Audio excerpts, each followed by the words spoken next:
Welcome to Armchair Expert, Experts on Expert. I'm Dan Shepard, and I'm joined by Monica Padman. This was fun. Fuck yes, this was fun. Right out of the gates, he arrived in the coolest car, in an Ariel Atom in the off-road setup. And I was like, what the fuck It was is this? really cool. Yes, and I was immediately like, okay, I see you, Jonah Nolan. I didn't know. I think of you as a very clever writer. Auteur. Probably smarter than me.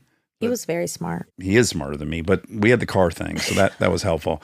But Jonah Nolan is a director, producer, and Academy Award-nominated screenwriter. He is famously brothers with Christopher Nolan, and they have done so many of your favorite things together. The Prestige, Interstellar, The Dark Knight, Memento. And then, of course, Jonah was the director of Westworld, which was one of my favorite shows ever. Yeah. And he has a new series out now. I hope people can tell when I'm truly insanely passionate for a show. I hope they can't. This is my show of 2024. Yeah. Fallout. Holy smokes, this show is so fucking Based off awesome. the video game. Ew. Also, we talked about this when he left. This is like with Phineas and Billie Eilish. If I am the parents of these Nolan brothers, I know. aren't you just Why don't they write so a book? proud? They got to write a book. The parents? Yes, on what to do. We need to get some of these parents together. Some of these parents need to get off their ass and write books. So please check out, I don't even have to tell you to, you're going to hear about it so much, but Fallout, which premieres on April 11th on Prime Video. Please enjoy Jonah Nolan. He's an armchair expert. He's an armchair expert. He's an armchair expert. That has to be for my benefit, is it?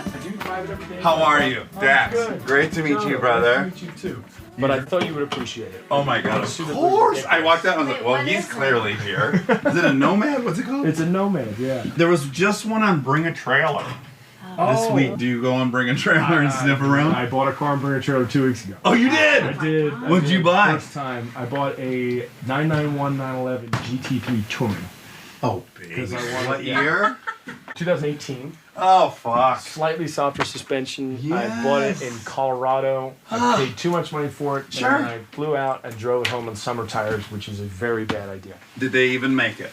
Those tires only last like 3,000 miles. I was going to say, no, when I had to wake up every day and kind of look to see, I found an app that will tell you how cold it's going to be along your There's route. an app already for that. It's cool. It's called How to Get There or something like that. So you first get the car and you get in it and you're so excited to drive it. And then it's a long drive. I've done that drive 100 times. It's 1,100 miles. Added a little bit because I went down through the Raton Pass, Okay. which I'd never done before. I didn't have the guts to take it on summer tires over the Rockies. Okay. I went through Santa Fe, Los Alamos, down across the top of northern New Mexico, Flagstaff, and back that way. Oh, wow. So this is perfect because you're already hitting where this sounds reminiscent of. I did a movie in New Mexico. I had been wanting to get a Cobra replica forever. I found one there that had the actual 68 FE big block. I buy this car, Which one? Lone Star. Okay. So then I decide, I have to drive it home from this movie in Albuquerque. Of course. But I'm quite excited about it. But again, I drive out of Albuquerque, very excited. By the time I get into elevation, I'm like,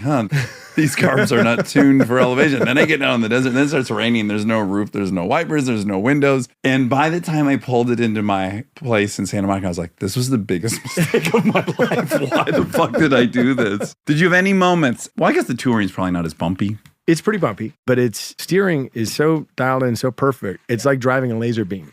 Like you're enjoying the experience of driving it so much, even though you're getting jostled around a fair bit, it's still great. And that great. manual transmission, 6-speed, one of the greatest engines ever made. I did not expect this from you. Okay, this is the point in the conversation. And Monica, I know you're a Good Will Hunting fan. Yes. Wow. How do you that know made this? its way to you? I listened to you guys talking to Damon. Oh, okay. Oh, yeah. It's the moment where Ben Affleck goes in his place to the job interview. Yeah. And they're kind of like, who is this? Is the moment where people start texting and are like, who the fuck is this guy? Sure. And why doesn't he have an English accent? That's right. That's right. How did this imposter? They're like, he's supposed to be posh. That has been this great allure of you guys because I've never met either of you. I'm friends with Downey. Obviously, he just worked with your brother. So I got to hear Downey's impersonation. I think he might have even done it when we interviewed him. Didn't he do his Christopher? Oh, dear. But I've heard that these two are brothers, but one grew up more in Chicago, one grew up more in England. One has an American. You're so fucking Chicagoan. It's hysterical. That's what happens when you move to Chicago 11 years old with an English accent. If I'd been 18, fantastic. Girls would have loved it. Guys would have thought you were intriguing. Amazing. Yeah.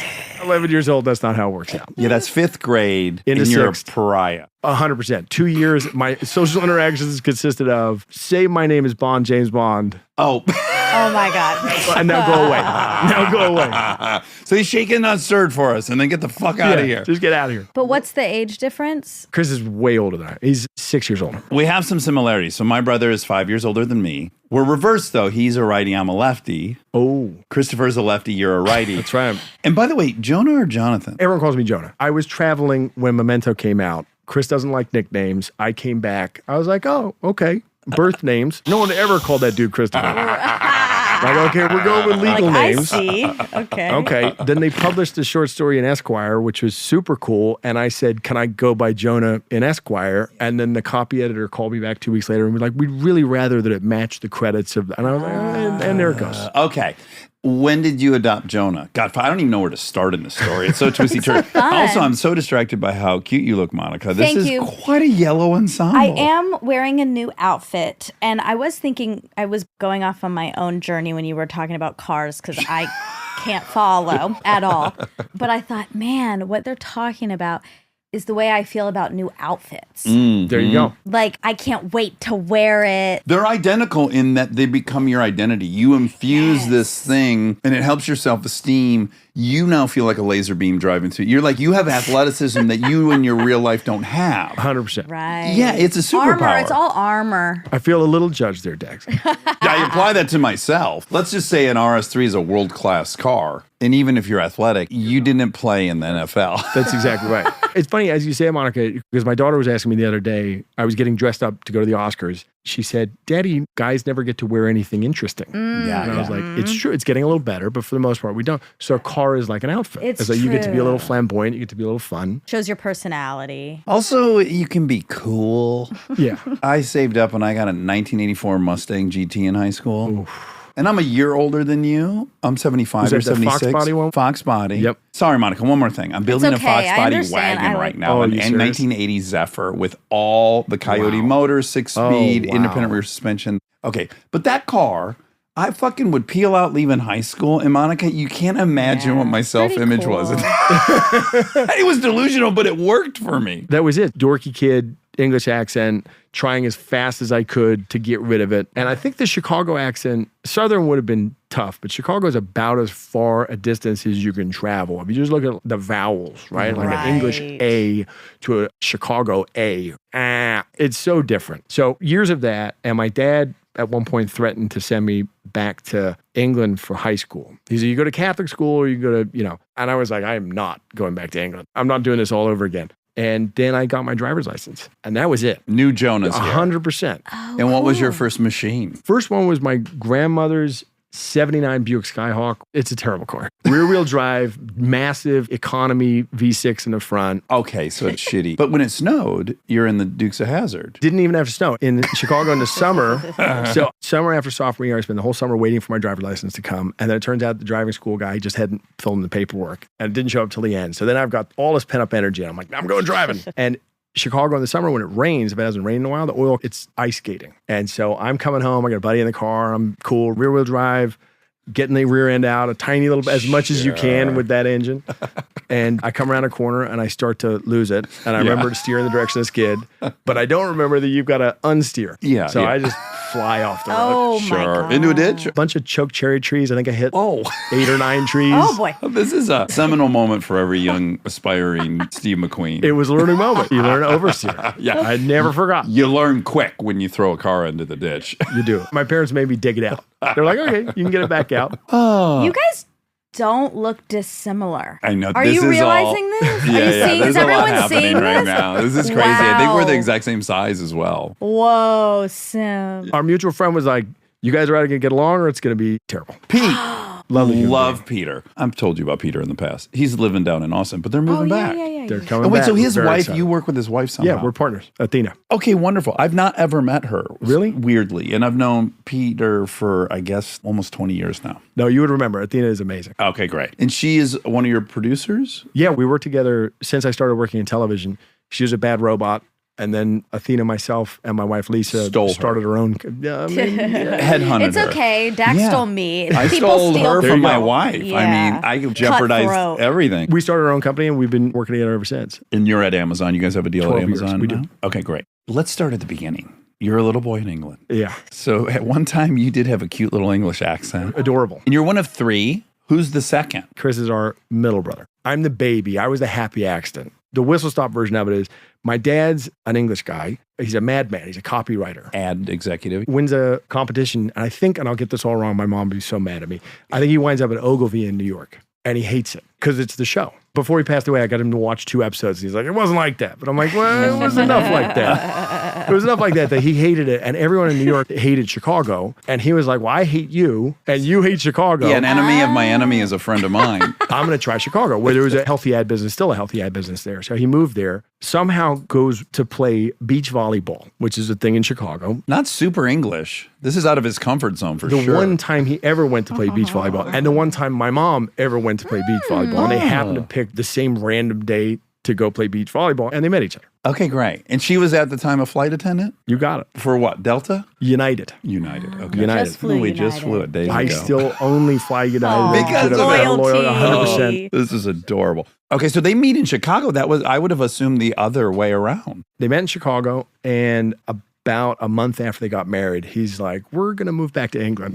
This was in the 60s. Late 60s, swing in London. Yeah. And my mom, who's from Ohio, moves to London and has 3 kids. And London was very different. You couldn't go shopping on the weekends. She'd go to the supermarket and get a bunch of stuff. The guy at the end is like, have you brought any bags, madam? Very, Bring very your own different. shopping cart. Kind of. They still haven't invented shopping carts. So it wasn't for her. Well, no. After my dad passed away, we were joking that she would move right back. And she's spent more of her life now, I think, in the UK than she has here. They argued for 42 happy years about where to live. And periodically, my mom would be like, I need a cheeseburger. Oh, so they didn't divorce? No.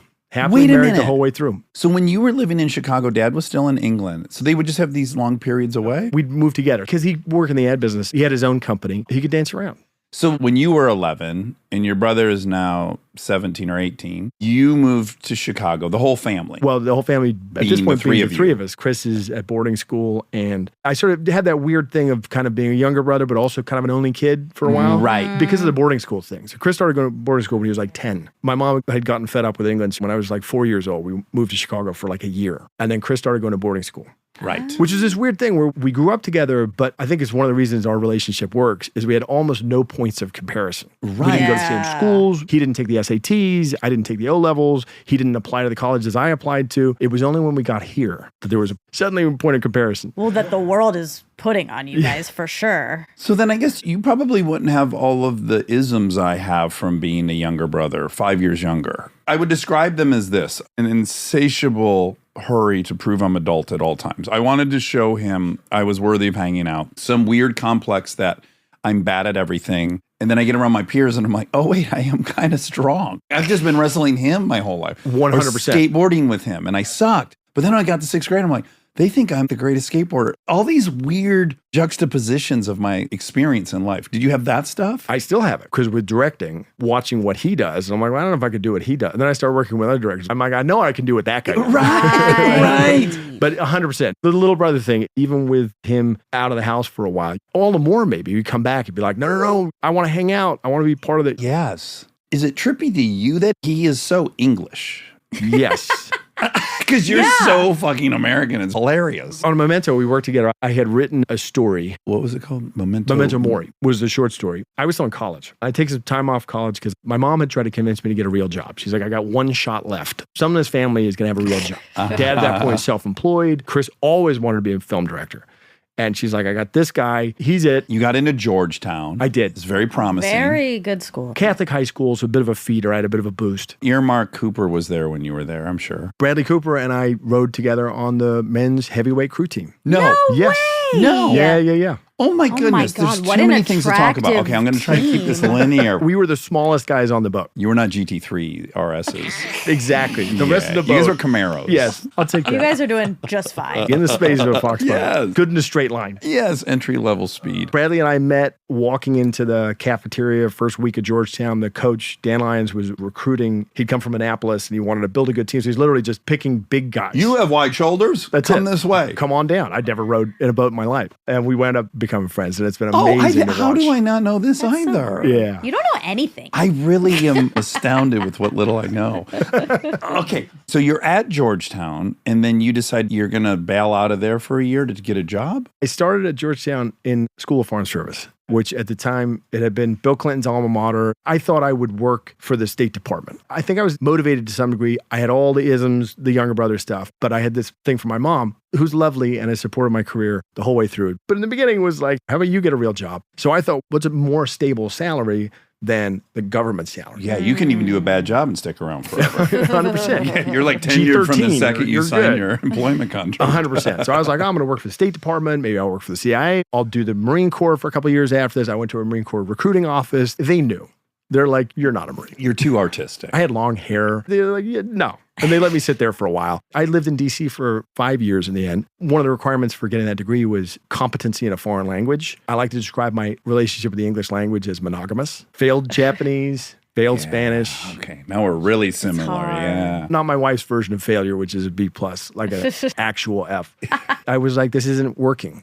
I'm not doing well. I'm flunking out of classes. I had a scholarship. I lost it. What was the scholarship for? National Merit Scholarship through United. No wonder you're flying United. Yeah, you got it. They brought you to the dance. You got to dance with them. The whole 100%. dance. I was fighting. I felt like the English degree was the family curse. And I'm like, I think I'm the one thing I always had, the one thing that always bailed me out of not doing my homework, not reading the book, was I could make it look pretty. I could dress up my bullshit. This is like perfect training for Hollywood. Yeah, of course. Director. Yeah. Dress up my bullshit in pretty language and do okay. And I thought, well, maybe it's the actual writing of the thing is the thing that I'm actually talented at. What age? 20. Okay. So 2 years And in. I just want to relate to you so much. Multiple choice, we're fucked.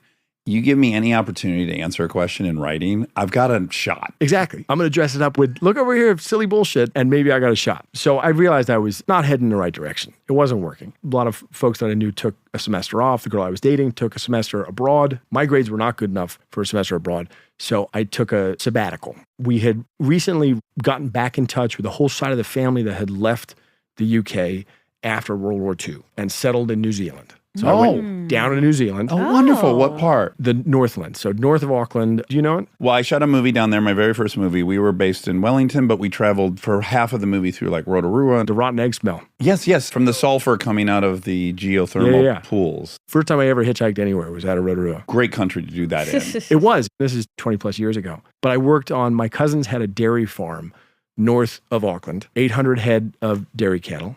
1,000 acres, grass-fed. We had gone down with my dad and kind of reconnected with them the previous year. And so I reached out and I was like, can I just come live on the farm and help out? And so I did that for 4 months. And it was amazing. A lot of time to think. And on a farm, every day you wake up and it's a different job. So you'd be a cowboy one day, you're digging ditches the next day. Right. All the regulations are different. This is one of the craziest things I remember from the time there. The butcher will come to the farm in a white coat with a mobile butchery. In the States, you can't do any of this stuff. They show up in a truck and I swear to God, hide behind the barn with a gun. Oh my God. This is like a mob movie. yeah. And the farmer would lead the cow over the hill and the guy steps out and shoots the The cow. cleaner. Because this feels more humane or something, that they're not scared before they get killed. Exactly. Sort of makes a certain amount of sense. Sure. Although I when guess. when a guy steps out with a lab coat from behind a van, I'd rather have a guy in a hockey mask with a chainsaw because some twisted shit's about to happen 100%. if a guy Giving in a some lab. genocide vibes. I'm still not a fan of drinking milk. In the farmhouse, they have one of those great classic libraries, like one where you send off and they send you a different book every month. And every time I pull a book out, the spine would crack. Like no one had ever read any of these things. Yeah. And one of them was Moby Dick. And I'm like, that's a book that you're supposed to read. And I actually was so bored, pre-internet, pre-smartphone, you just literally in the middle of nowhere, northern New Zealand. And I read it. And it was unbelievably cinematic. The other thing that occurred to me reading it, because I'm not a real American, I'm kind of a fake American. I always feel like imposter syndrome, like not a real American, and trying to understand what America is. And it occurred to me reading the Moby Dick, one of our favorite stories as Americans, one of the kind of essential stories is revenge. There's a country's kind of like, we stuck it to the British. There's also that Scottish, Irish culture of pride, way of life, herder, all that shit is in the mix. It started kicking around in my head. That book is so filled with incredibly indelible images. I'm so embarrassed I haven't read Moby Dick. Have you? I even wear a shirt. It's one of my favorite shirts. School and I couldn't do it. I did read Old Man in the Sea. That I hated Old Man in the Sea. Yeah, I bet my you did. God. Gals don't love Hemingway as much as boys do. Yeah, I wonder if It's a pretty gendered author. Yeah, it's like probably. Bukowski.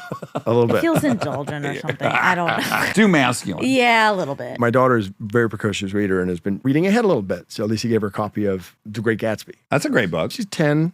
It's a little early, but you're reading it in high school. Oh my God, we both have 10-year-olds? Yeah.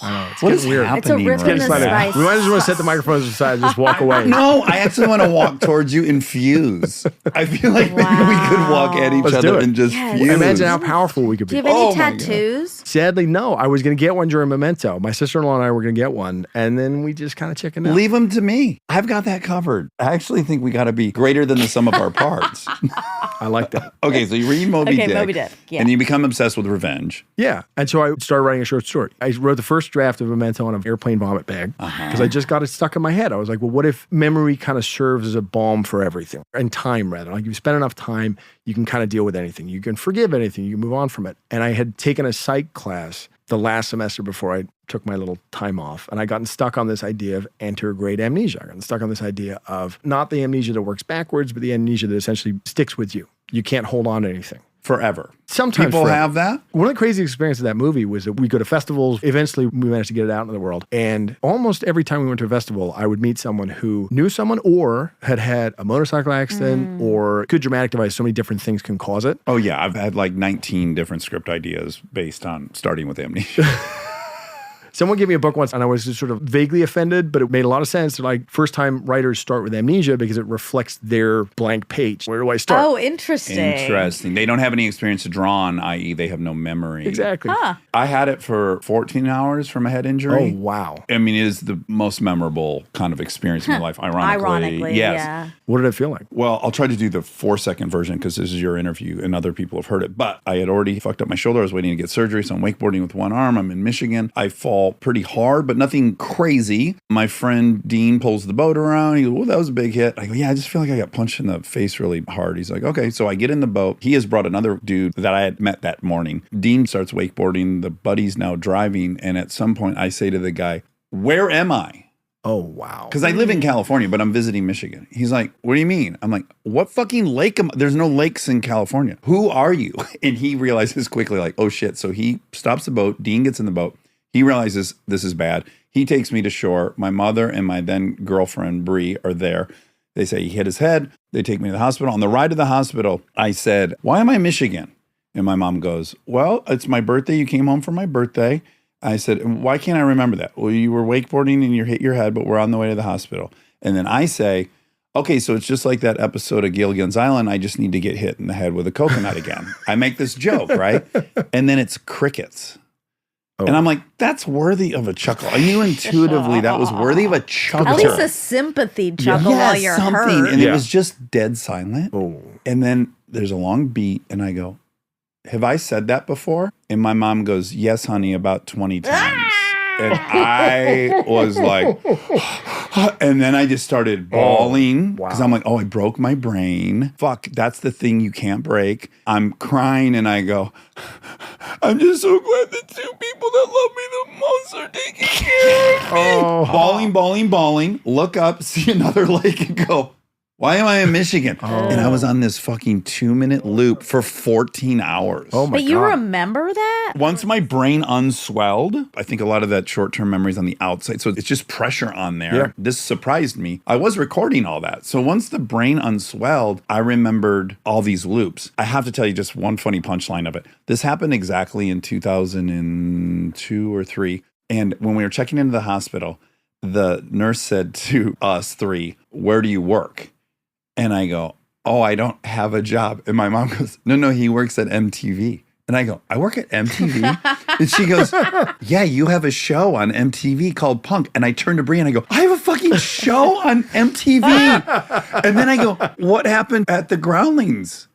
And my girlfriend goes, you're in the Sunday Company. And I'm like, I'm in the Sunday Company. And then I asked about UCLA and found out so I got to learn the 3 best things that had ever happened to me all in a minute. That sounds and great. I was ecstatic. But how'd you know Brie? Because I'd been with her for 8 years. It kind of washed 2 years back. Weird. Wow. It was very weird. We're so fragile. Like what we are is so. Oh my God, you're right. It's absolutely terrifying. What we are is so fucking fragile. It's just this tiny little hallucination, and anything can kind of knock it out. And that was my experience writing on that movie, was talking to people who had an experience like yours and starting to understand that whether something is coming from the limbic system, it could be cancer, it could be alcohol withdrawal, it could be a head injury. There's so many different things that can basically knock you off of the little tiny construct. The precarious identity. Yeah. You've got your blanket and you've got your food and you're sitting there and that's you. And then the wind comes and blows it away and it's like, wait, what am I again? I know, and we think it's so concrete and foundational, and then you end up in a different group of people as a social animal, and all of a sudden you're not that person, or you 100%. can no longer be that person. Yeah, it's so fragile. Well, if you're a showrunner, director, and you're outside of your milieu,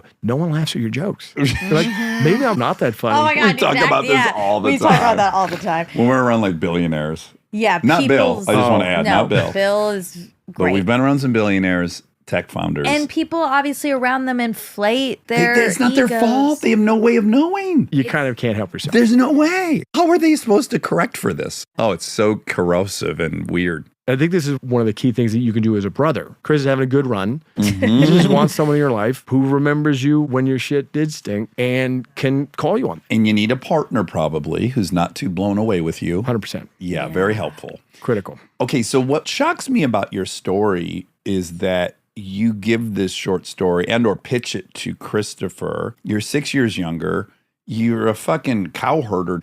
I don't know that my brother would have read the thing. That's to me the big first shocker in your story, is that he actually took you seriously. What was interesting is because we'd had all this time apart, being in different countries, boarding school, all of it, I remember quite distinctly at one point, and it was when I was fairly young, it was before high school, he came back and he realized that I was funny. We shared a sense of humor. Oh, that's We shared so this kind lovely. of sharp, slightly rascally sense of humor, and a little bit of a bond formed there, which was great. You weren't around enough to have annoyed him. That's helpful. A little bit. I was You didn't pretty steal annoying. his shit, though. I got annoying fast enough. You caught up. I watch this with my kids now where I'm like, you understand later, you're going to think he's great. Yeah. But I think there was just enough distance that he would actually listen to my shit. So I get to the end of my run. I get to the summer. I know I'm going to go back to school. I transfer colleges within Georgetown. Family curse, English degree. Here we go. I don't know what I'm going to do with it. I don't know why I fought this, but let's go. Why did I Yeah. fight? You just Yeah. embrace it. The hell with it. And I write up my notes for the story. And then I've got our dad's old Honda Prelude. Favorite car. Yeah, lovely car. And it's completely destroyed at this point. I've had it in DC. It gets towed once every 2 weeks. But it'll never stop running. Never. It's still running somewhere. Sadly, it did.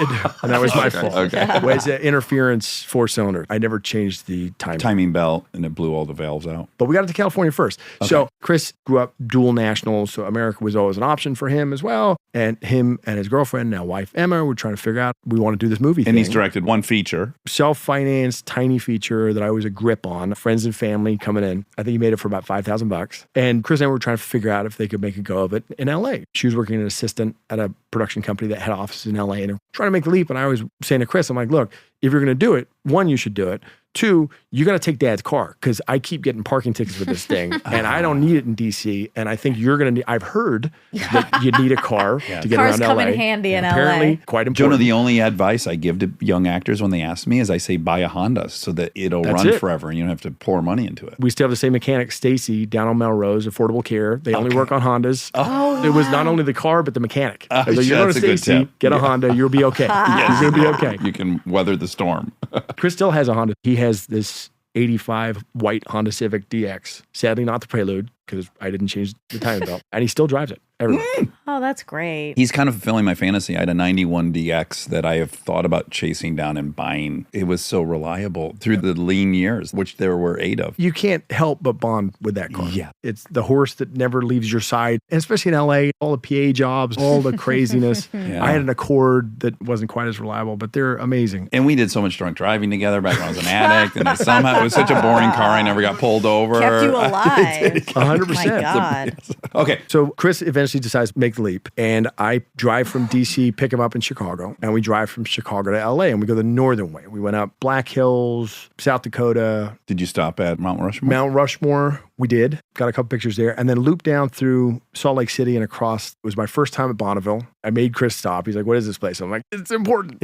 All I the land promise. speed records exist here. Everything. Mecca. We got to Minnesota pulling out of Chicago. And as brothers do, ran out of shit to say. I had a Chris Isaac cassette tape that got stuck. Hondas are great, but it got stuck. So we're listening to Wicked Game. I think it was a single. Oh, It was oh like boy. 2,000 miles with Wicked Game playing. That's a great over and over and song, over. though. For I still love a few it. hundred miles, yeah. Well, sure, yeah. And I was like, well, I have this idea. He'd made one movie and he was talking about his ideas for the next movie, which I can't describe in case he ever wants to get back to them. They were very different. One of them was a comedy. Unexpected. Well, this thing about the guy, his public persona is so kind of this. Reserved. But he's yeah. such a goofball. Odd for me to resolve the public version with the guy. Of course. Sure, yeah. yeah. I can only imagine my brother was in public and I had to watch And was put on so, his show. like- Erudite. Yeah, there's a persona for sure. You get very mad at this. I used to get fed up with having to answer why my accent was different. I'm like, we're in America. I'm not Yeah. the unusual sounding one. It's true. So I would say we'd both grown up in Fort Wayne, Indiana, but he knew that he'd get more work as a director if he affected.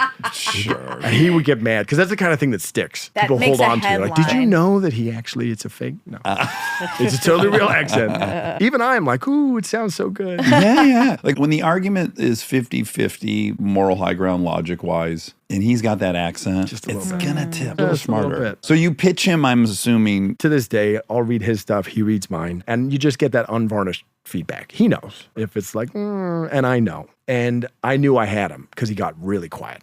And I was like, hey, he's got this guy and he can't remember anything, but he's figured out you can tattoo the information on. And that was when I was like, oh, I got him. Well, he has such a visual component. I think that's why it's so sticky. That was the thing. I'm like, this idea came to the wrong brother. Is going to make a good short story. And I think it is a good short story, but I knew it would make a great movie. Yeah. So I was like, I got to kind of pass this along. That's big of you. I mean, it would be hard. It worked out okay in the end. He did a good job. He called me at one point. He's like, I figured out, because one of the challenges was, well, how the hell do you tell that story? His addition was going backwards, right? He calls me up and he says, I figured out it's going backwards. And I was like, that's the dumbest idea I've heard. I wanted to tell the story as a deck of cards. You'd shuffle it and you just get fragments. yeah. But you can't do that with a movie. Three-act It's linear. structure. That's it, left to right. And I thought it was a terrible idea. And then I read the script that he wrote. And I was like, no, that works. It just might. First of all, that movie's, I don't need to tell you, it's so mind blowing. There's a handful of movies I don't ever forget seeing and just going like, yeah, that broke all of my Broke the previous paradigm. paradigms. Yeah. Yeah. This is thank so you. out there. And he's so great in it too. Guy. Wow. Amazing.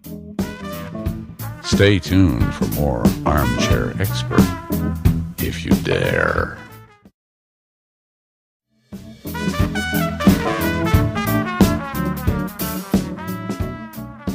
But then this starts a partnership. You guys go on to write, and I'm not saying this because you're here. If you were to go through all of the 700 episodes, I've probably said this on here a dozen times. Prestige for me, it's kind of tied with Michael Clayton.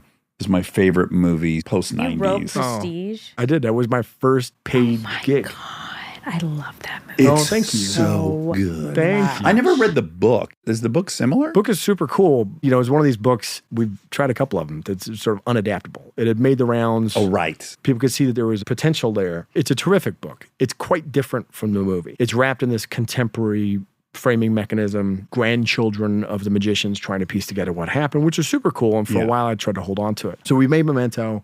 We put it out. At first, no one wanted to release it. We got 6 months into it. I graduated school, worked slinging barbecue in DC for a summer, moved to California. We shot the movie. I worked as a PA on the movie. No one knew we were related for the first 2 weeks. Of course not. If you guys were both sitting here, I don't think I would know it unless you told me. When I showed up late to work one day with the entire crew's radios and I didn't get fired, people were like, wait a second. We make the movie. Chris cuts the movie, and we're like, Hollywood's easy. We showed up, we had a good script, we cast good people. Why do people complain about this being hard? And then we tried to It sell it, turns out great. and no one wanted to buy it. Everyone was like, this is great. We love this movie. It's terrific. We have no clue how to market this. The line was maybe more angry than that. People are too We dumb. get it. Bingo. That was it. That was a prevailing rule. People won't get The it. audience won't get it. Uh-huh. I remember thinking to myself, well, I'm talking to you. You're pretty dumb. That is the hilarious thing about that note is like everyone Right? excuses themselves from that. Like, Yeah. Well, I get it, but I can't No one imagine. else. Exactly. And I was like, why do you guys consistently underestimate the audience? Our whole career at first was based on the premise that there was a part of the audience that was bored and that wanted more complicated, weirder, challenging stuff. This thread carries through to Fallout, by the way. It's going to be one of the compliments I give you. Truly. You're almost uniquely comfortable letting us ask a bazillion questions and giving us other stuff that is satisfying story-wise, but just really dropping questions all over. I love it as a viewer. It's so stimulating. Thank you. So this starts at the beginning, basically. I'm not sure we set out, but once that became the challenge, once that was like, no, your movie's good, but we're never going to release it because we think the audience is dumb. At that point, we'd made one movie. We were fans. We were the audience. We're like, no, we're not dumb. And then when it worked, it kind of felt like we found a niche. Yeah, they made it for $4.5 million and made $40 million. Yeah. It's nuts. Amazing. On video, those are the halcyon days of DVD. Where you would 2x your box office. Yeah. There was a year in which we'd made a movie and no one released the movie. And I was like, I got to get a job. And then it worked. And then Chris started talking to me about this book that someone had sent him about these magicians. So that was my first paid gig. I wrote it for Guild Minimum, took 2 years. So I got paid $14,000 a year for 2 years. Yeah. Eating Jack in the Box the whole time. Yummy tacos. The taco. Oh, they're so nice. With the They're so buttermilk greasy. dipping sauce. You could read the newspaper through the taco. Yeah. They're like deep fried or something. They're just ridiculous. Oh, I think they're they are great deep. when you're drunk. That Honda Civic had thousands of those Oh, in there. God. We might be the same person. Sort of the same nutritional composition. Yeah. What a movie, though. I love that movie. Yeah, so that's 2005. So you're right. So you guys make Memento in 2000. The Prestige doesn't get made till 2005. 5 years in a 20-something-year-old's life is an eternity. It was a stretch. So we were going to make it in 2003 with Jude Law. I think it was the original cast. And then Warner's had hired Chris to reboot the Batman franchise. And the stories that led to that were the most crazy kind of Hollywood stories ever. But it works out at the end. So he's on the Batman franchise. You're not going to like that I bring this up, but I think it's so amusing. When they cast Jude Law, David O. Russell was mad because Jude dropped out of another thing and put Chris in a headlock. Oh, my God. I wasn't there. I owe David a headlock at some point. Yes, of course. Still on the lookout. Don't mess with my brother. By the way, Yeah. yes, you're, as Oh, the younger brother, yeah. you're living to protect your older brother. So This is much. like the dream of all dreams. Oh, if I'd been, it was like a dinner party. There were journalists there. The whole thing was crazy. one of many David O. Russell. If I'd been dust-ups. there, it would have been the end of my career. Do you like to fight? In general, Well, Dax wants to beat people up who hurt people in his life. Do you have that same instinct? Complex. that impulse is there. I grew up in Chicago. I'm presuming there were a lot of fights in school. I learned how to talk like a Yankee and I learned how to defend myself a little bit. But two Yeah. older brothers too, you're going to figure Yeah, these you're things out. scrapping all the time. Suffice to say, David would have got probably knocked out that Yeah, night yeah, if okay. Jonah was Good thing there. you weren't there. I'm not very good at fighting, You're probably better than David. potentially. We don't know. We're not going to start I anything. love David. I love David. Brilliant filmmaker. I don't know if he's much of a wrestler. Exactly. In a history of these hilarious dust-ups. All this leaked footage of him screaming amazing. at actors and them screaming at Amazing. him. I mean, it's wonderful. Hollywood's getting so boring. It has gotten a little boring. Yeah, I kind of love Tarantino punched out Don Simpson or Murphy, one of the Don. You know, all this crazy shit that happened. I love it. The good old days. So in that 5 years, though, Supposed to be Jude. We're going to make the Prestige. I'm like, here we go. Amazing. And then Warner's got nervous about Batman. And they thought, it's not just a movie. You've got to build the car, the suit, the cave. There's all this stuff that comes along. Jeff Robinoff was running Warner's at the time. And he was right. he was the best there was in that role, don't you think? Incredible. The formative part of our career was his belief. I didn't realize until later I learned more about Warner Brothers. I was 20-something. I had no idea what the hell I was doing. That there was a sort of an ancestral philosophy at Warner's that you would hire filmmakers and trust them and let them do things. And keep them forever. Clint Eastwood. When I finally got a parking spot on the Warner's lot, it came out of Eastwood's allotment. And Oh, it took wow. 5 years. Yeah, I had to yeah, write yeah. $1 billion grossing movie before I was like, give the kid a parking spot.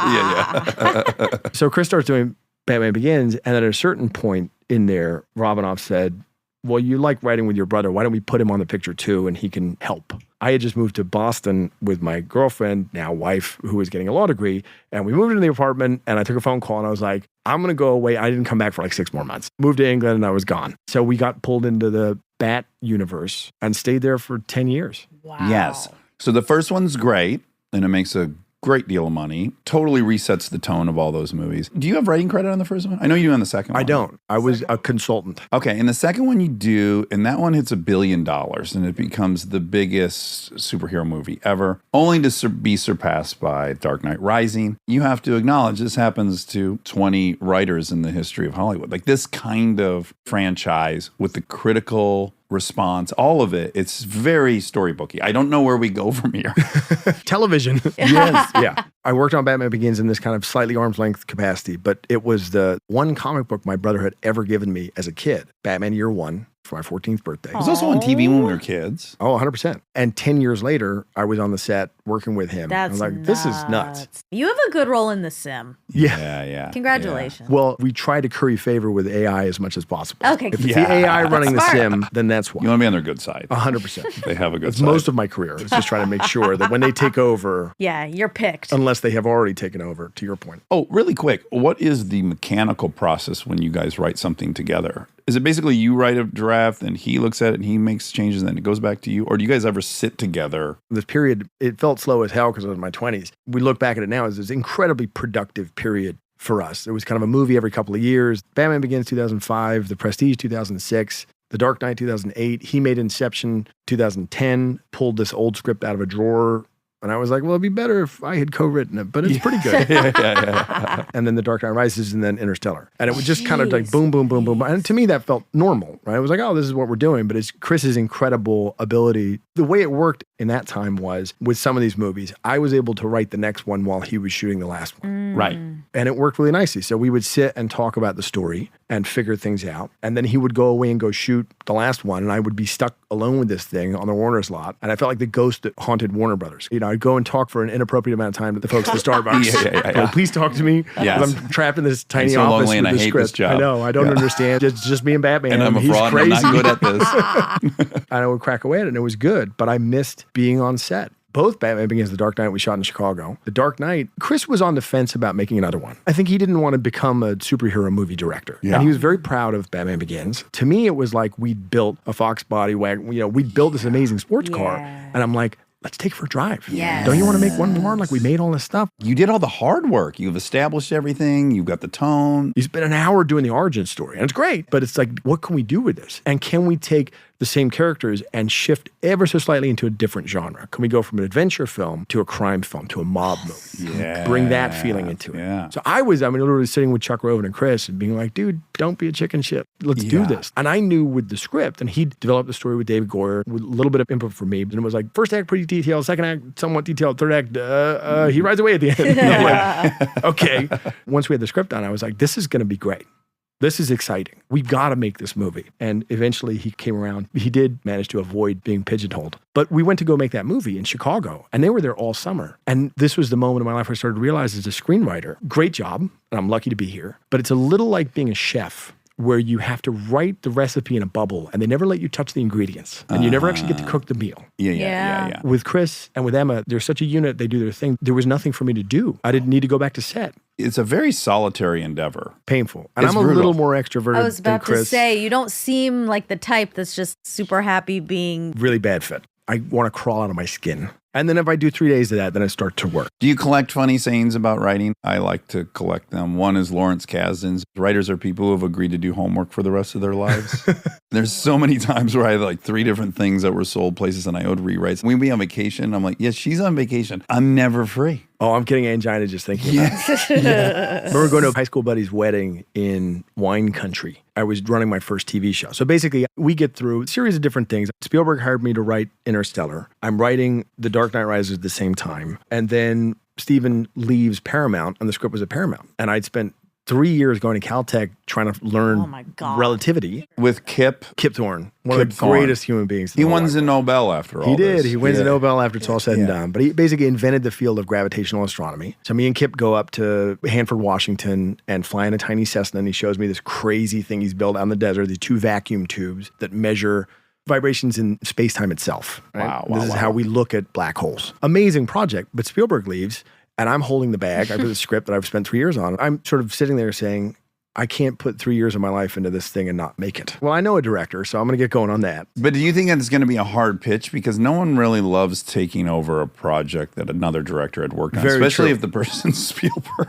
I don't think that helps. 100%. But I was in Chicago tech scouting with Chris on The Dark Knight when I got the call that I had the gig with Steven, and we had a glass of champagne together. I was like, that's a big deal. I would try out some of the ideas with him. So he was kind of with me through the development of it. I would like pitch it to Chris before pitching it to Steven, Right. just get a sense for like, So he was Yeah. super does it sound familiar good? with it. You know, that was the process. We pitch each other stuff. So I start trying to inveigle Chris into the script because I'm like, no, I want to make this movie. But at the same time, I was watching my wife's experience in television. Back in the early 2000s, there was this kind of TV versus movie, this kind of snobbery about like, well, if you're writing movies, Yeah, it didn't have cachet quite yet. We only had Sopranos at that point. that was it. Just the one thing. I remember one of the executives at Warner's was like, why are you working in television? And I was like, because it's good and it's fun and it's immediate. And you can tell much longer stories. There's so many things. And you're not going to spend 3 years learning relativity and then have nothing to show for it. Yes. Oh. You might make a pilot and have nothing to show for it. And that was terrifying. But I got lucky there too. I went in to meet with J.J. Abrams. We were at the same agency for about 4 minutes and they put us together. And we had one of those conversations where you just immediately like, oh, building, immediately got along with each other. He was trying to get me to write a movie. And at the end of it, I was like, well, you're a terrific TV producer. I have an idea for a show, person of interest. And away we went. Well, let's also add, in film, the writer is the redheaded stepchild. They're the shitty dog you kick and then you send away, and this sucks. No one said that a month ago. In television, the writer decides everything. The directors are guests that come in and execute the writer's vision down to the letter of the law. So there's also a humongous power shift as a writer in Huge. television. I like to say it's rational because if you think of movies, big screen, short story. TV, small screen, big story, Yeah. right? So it makes Yeah. sense. Okay, my career plan, brilliant.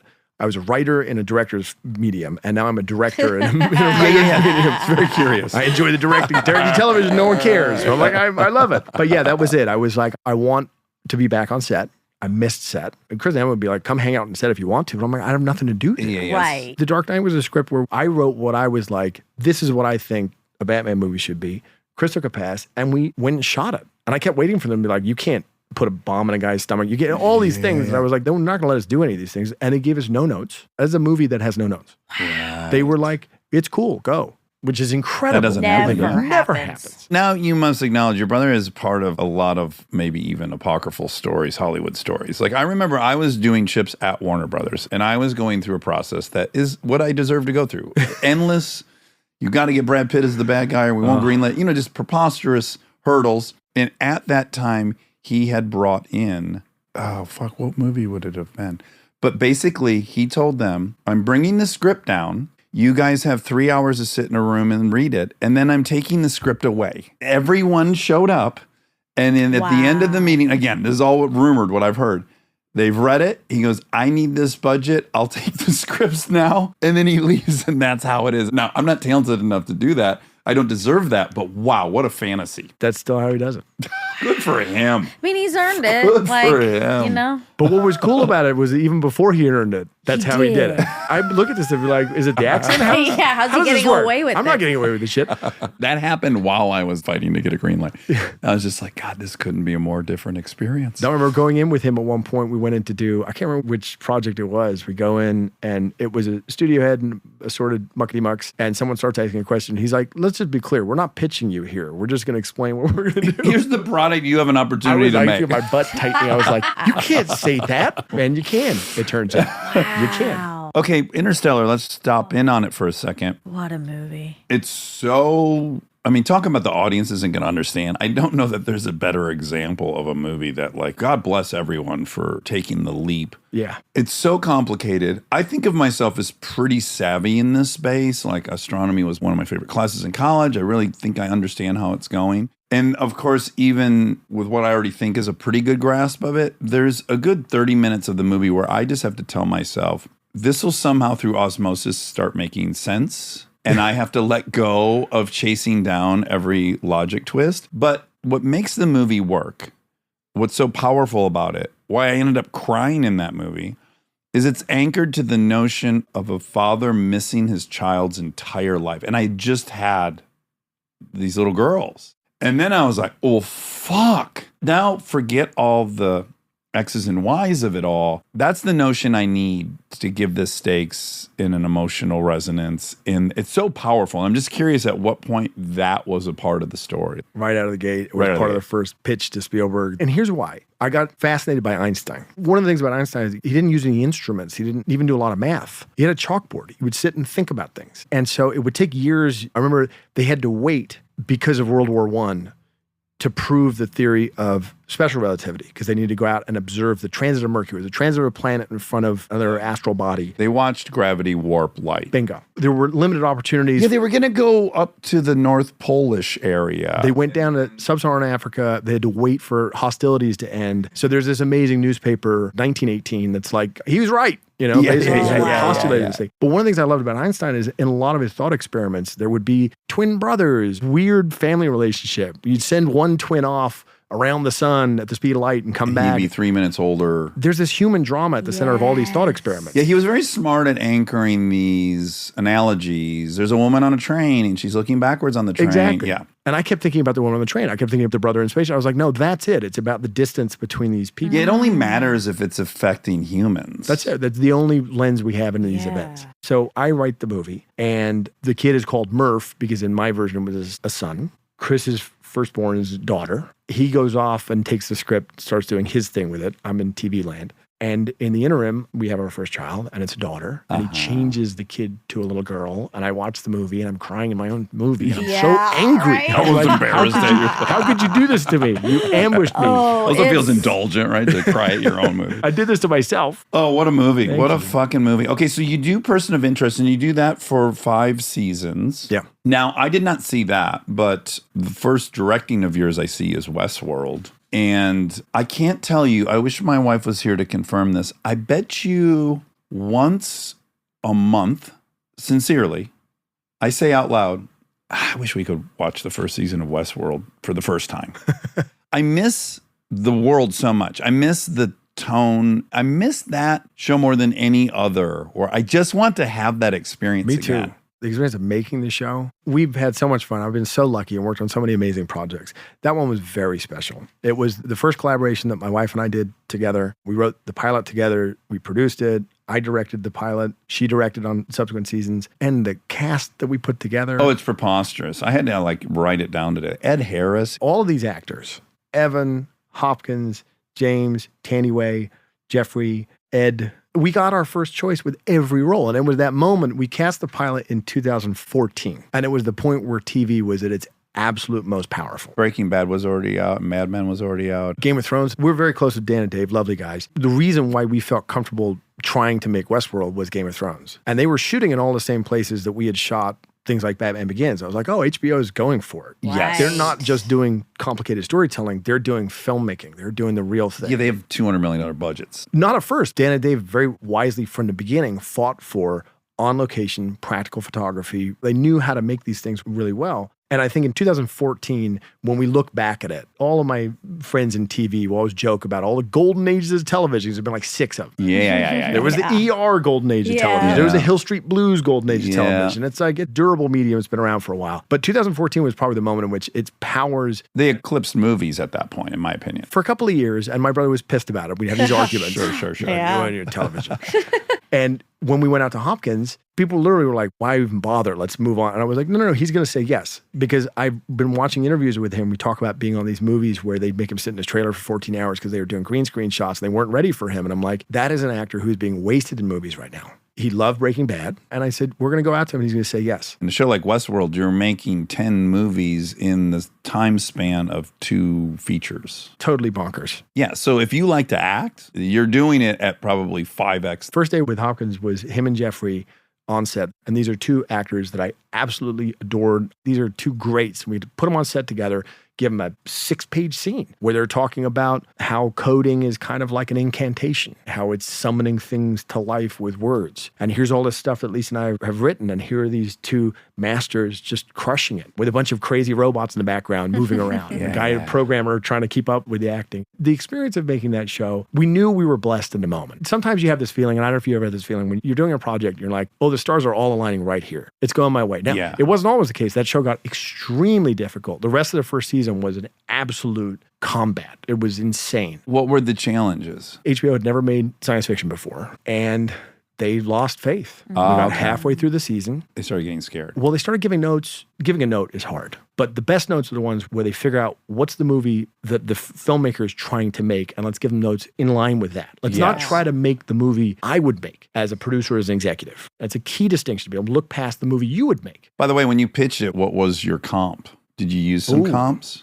That's You're a very It's good a question. Western, Yeah, well, the Western part, JJ called us about the project. and it's a Crichton book? Weirdly, it was an original screenplay that he directed himself. And it was the first thing he ever directed. And the original movie is bonkers. It's great. I've never seen it. It's got some flaws. Namely, Crichton was brilliant. The guy understood everything. And he's trying to cram all of that into 92 minutes. Everything he knows. Breathless. Yeah. But there's a couple moments in there that haunted me that we tried to weave into the show that I still hold on to. So there's one moment where the robots start to malfunction in the movie. The head scientist became the sort of the Hopkins character in the show. He's trying to figure out what's going on. He's looking at them and he's like, it's spreading from one to the other, almost like a sickness or an illness. And I'm like, or a virus. You know, it's one of those clunky moments where you're like, computer virus. Then I got curious and I looked it up. The first computer virus appeared in the wild the year after the movie came out. Oh, So he had wow. predicted He had that. intuited it. And in that same scene, he goes on to say, in some cases, these machines have been designed by other machines and we don't really know how they work. And that's the moment we're in right now. Yes, AI building coding. GPT code, LLM-based coding, we're fully there. We'll never understand our world From this point on. ever Yeah, again. yeah, exactly. That's right. They talk about like, who's the last man in history who fully understood his world? Well, in what year did humans become the second smartest thing on planet Earth is a fascinating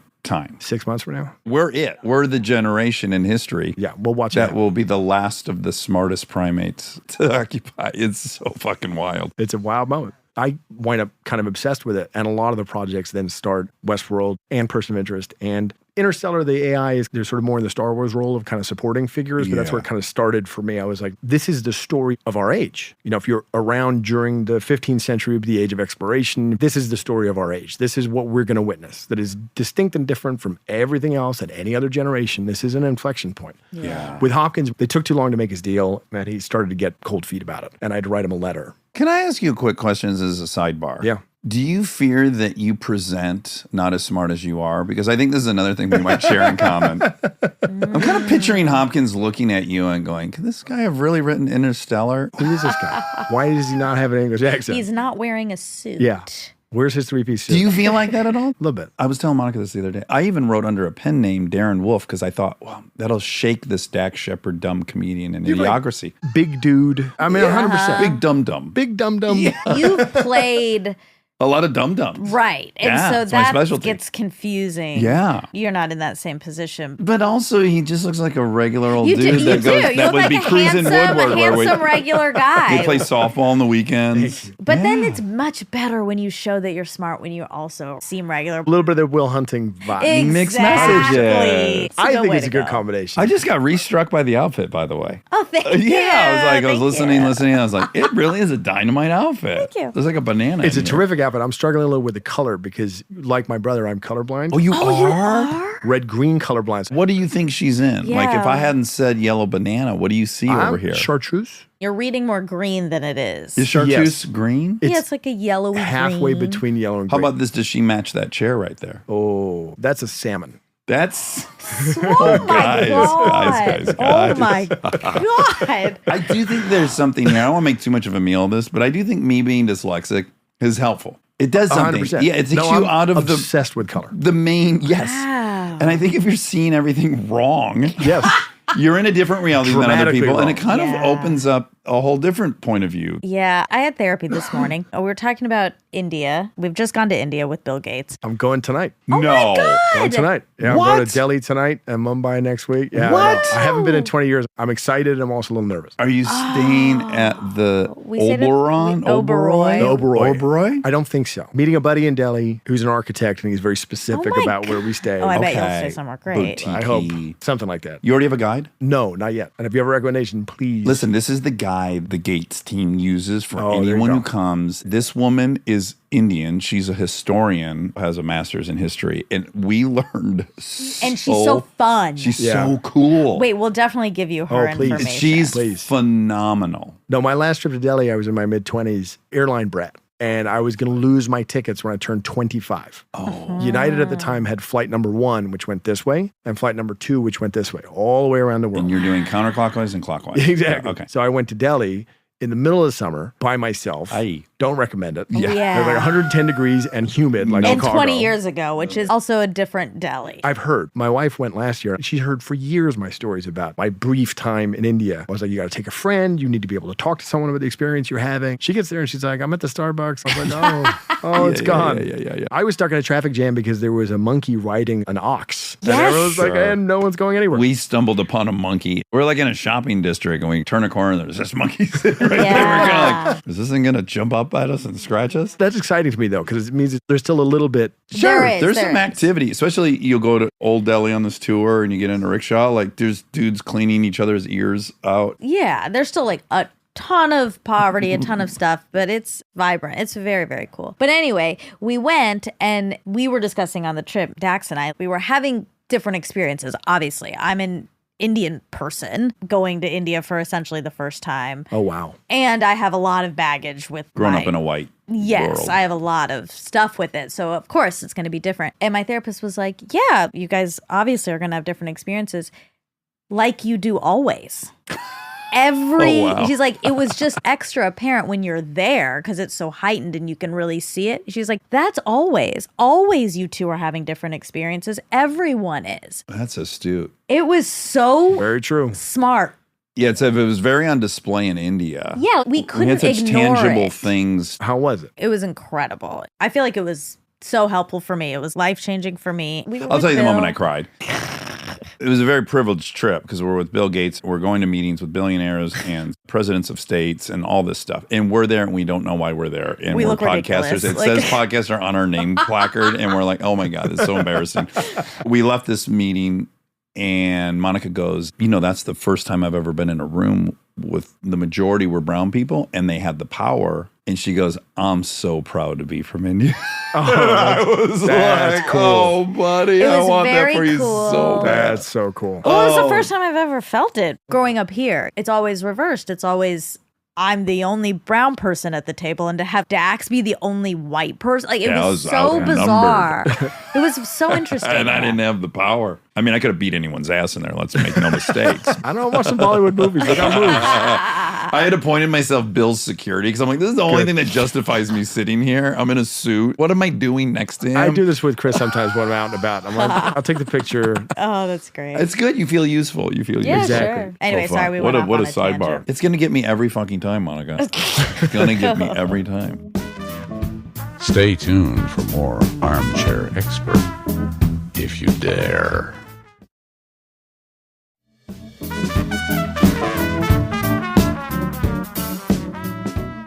Do you cry a lot more now that you're getting older? Oh, And God, you have it's children? terrible. I know. Especially watching bad movies on planes. Like too much oxygen. I think about my kids. Is the line that we gave Damon in Interstellar, where it's the last thing you see before you die is your children, And I'm just I've like, held on to that more than anything. God. Yeah, your life is a total success if you get to look at your kids as you die. But they've enfeebled me. I'm now an emotional wreck. Same. They're wonderful. They're the best thing that ever happened to me. But Yeah, you guys needed it. I'm glad it happened to both of you. It's bonkers. We just had Cooper on too, who I've known forever, and now we know you know him as well. And yeah, we half the interview is us talking about like how frequently we're crying now, Yes. and how we're crying differently. It's getting embarrassing. Like I'm not Well, you able don't to want do the it job to a lot of seem the time. like you're doing it on purpose, but you're not. And I hate sentimentality. I can't stand it. Like I'm all about irreverence, and now here I am. I'm like so sentimental. oh, embarrassingly publicly crying.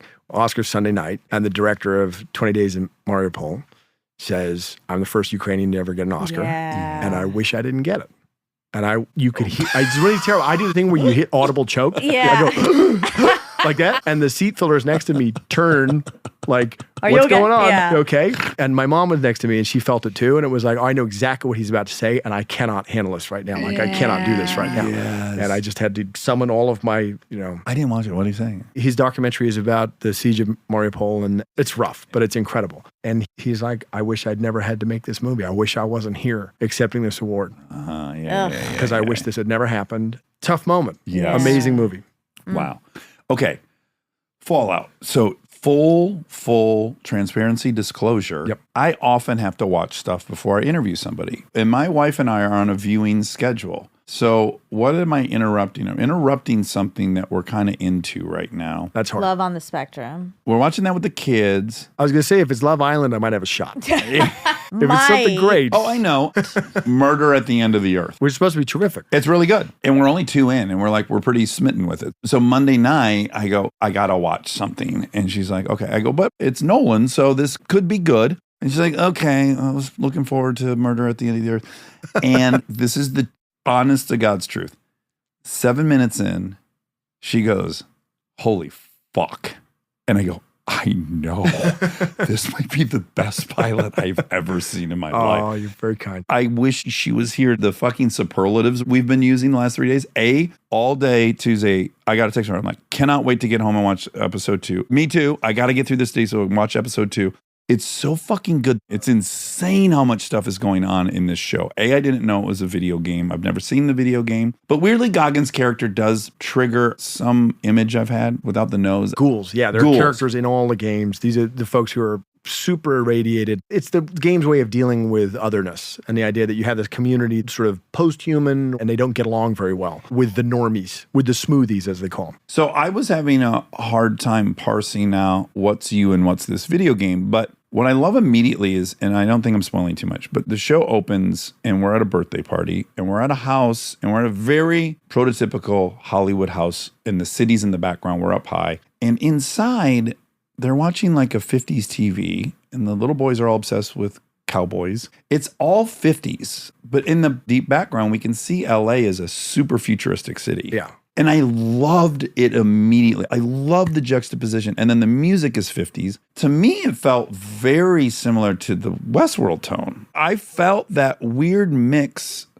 of futuristic and retroness, which then I assumed, oh, this is kind of Jonah's vibe. But then I learned the game also had some retro futuristic vibe. Very much. It makes me so happy because we're now in a place where we're just starting to show it to people. And we've been working on this for a couple of years. I mean, there were 4,000 VisFX shots in the season. We've been sitting on it for a minute trying to get it all done. So super exciting to be talking to you about it. No, it's going to be a fucking blockbuster. Oh. This So show's going to excited. make Amazon. We're super excited. So the tone, that was my experience of the game. So it was right around, I think, Fallout 3. Fallout had been a series, 6 or 7 games. When did it start? In the late 90s, from the beginning, the game could have been written by adbusters. It's so political. It has such a point of view. And I started to notice in the late 2000s that games were getting a little braver than film, especially politically. And you don't expect that from games at all. No. So you play something like BioShock or you play something like Fallout, you're like, oh, this is doing things that movies are scared to do. Interesting. Lisa was not a gamer, so when we were researching Westworld, we played a lot of games. Gaming mechanic is a big part of how the park works. Like you had to figure out, how does this work? So we played a bunch of games as research. She'd be like, oh, we're doing research again. Yeah. Settlers of Catan? Oh, love it. Oh, what a game. Or ruin the best friendships ever. It's true. Oh, it's No almost friendship yeah. strong enough to We just stopped withstand. playing with the kids because I'm like, it's going to fracture the family. We're going to be careful now. We just taught ours. But somewhere in the late 2000s, I think I was in between The Dark Knight, Dark Knight Rises. Video games for a while before I had kids would be like the brain cleanse. I'm going to get the whole movie out of my head. I'm going to play Halo for 4 days. And someone recommended Fallout 3, which is the first one under the supervision of Todd Howard, who is the creative director, essentially the showrunner of all of these games. An incredible, lovely, lovely human being. And it was the first game that Todd had worked on. And I knew nothing about it other than it was highly recommended by people I like. And I put it in and I started playing it. I'm like, what is this? What is the tone of this thing? What is happening here? It's dark, it's emotional, it's funny,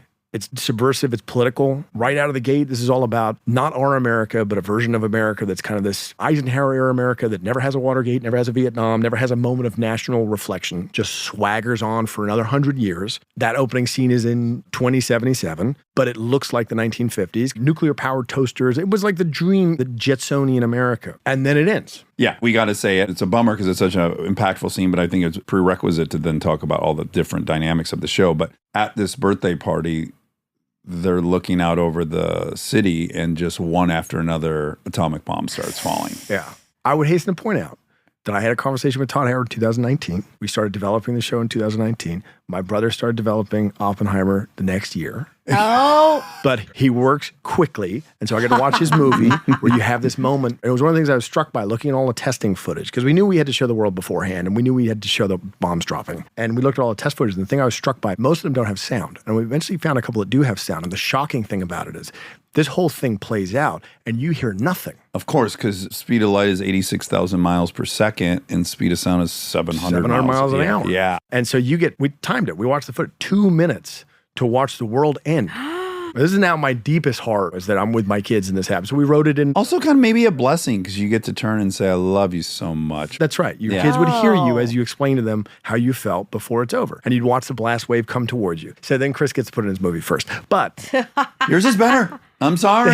oh boy. I said it. that moment is much more emotional. It's emotional in Oppenheimer. It's a brilliant moment in Oppenheimer. But it's emotional in ours because it's, again, Family. But here's what you're uniquely great at. You pack in, because things come really rapid in this show. So it's like we meet this guy with his daughter. We already know he's somehow been besmirched by his peers. He's got a history. We don't really know what. I love it again. Leave a lot of questions. But when that goes off, within the first 2-minute opening, I'm heartbroken this is happening to this man and his daughter. We fast forward 200 years, and now we meet a whole new group of people, and they're living subterranean.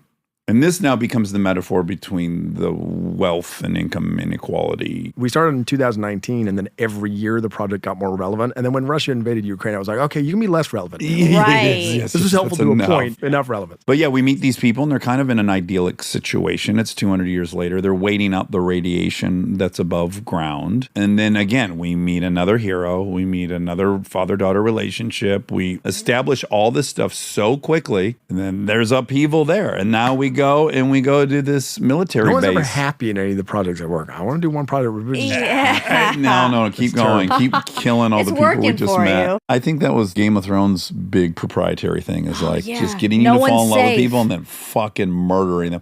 And you watch with such unease forever because you know everyone's fair game. everyone is fair game. That was what was revelatory about that show. It really was. Because you can say as a writer, the hardest thing to do really is to establish people, to get you to care about them. Interstellar. I love the movie. But when I watched the first hour, I'm struggling because it was the 3-year struggle of how on earth am I packing all this in? Always feels too long. Yes. Not in Chris's finished movie. I think he did a masterful job pulling it all together. But I just feel the 3 years of how we're going to build this world and how these relationships matter. But what's titanic about what you tackled is we are in 3 completely different shows. Our new bit is how we're going to explain this show to people.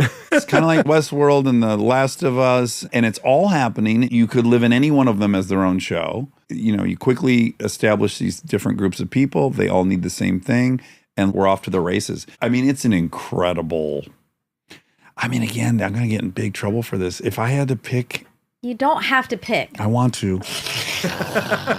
Because I need to make it relative to something. If on my deathbed they said you either have to erase your memory of seeing Oppenheimer or erase your memory of seeing the first episode of Fallout, I'm picking Fallout. Wow. I'm picking Fallout. You don't have to comment. And I read American Prometheus. I'm going to sit here as quiet as I'm just, Yeah, you're not allowed to say a thing. It could be a headline. No, forget that. I'm the younger brother. Exactly. Come on. Yeah, you're allowed to enjoy that. Crushed it. I'm so excited to see. I actively didn't see it. I was saying to Jonah before, I was like, I'm waiting till this is over. But you can tell him I was raving to you Yeah. yesterday, right? So on fire for Yeah, it. and last night I was like, oh, I want to watch that, but I shouldn't. I have seen Oppenheimer at this point like 4 or 5 times It's because your I new- watched it on the plane. I'd already seen it. Then I watched it on the plane a couple times. It's such a good movie. It's a masterpiece. And I was sort of like, I don't think I'm going to like it in this It was positioned- Barbenheimer world. Oh my gosh, there's this feminist movie and then there's this movie about men making bombs. I'm probably not going to like that. And then Tough sell. I love it. It's so good. You have now watched Oppenheimer as many times as I have watched Barbie. This is a really Oh, funny it's reversal. true. I'm on like It's viewing 4 of true. Barbie. I love cannot that. get enough of that movie. As the Barbenheimer thing was happening last summer, I was excited because I knew that it would help. That movie was a big risk for Chris. It's physicists talking about physics, but it's made like an action movie and he puts it out in the summer. My sole contribution to that movie was just encouraging Chris to the degree he needed encouragement. Looking at that, looking at other projects, I was like, that.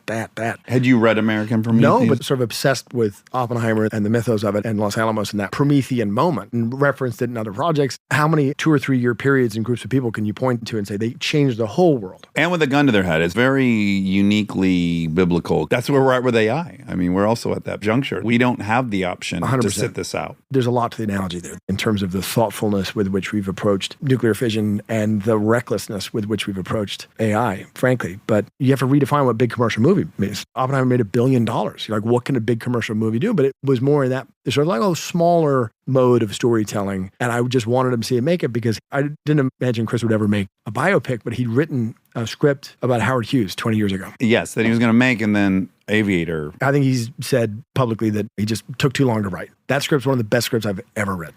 We're due. There's been enough time. Well, some of the storytelling brio went into Oppenheimer. Frankly, Howard Hughes is a fascinating subject, but Oppenheimer's life was more consequential and just as fascinating as Hughes, and I think more of an impact on history. Although here's a deep irony. So I was obsessed with Howard Hughes in college. I wrote a paper on him.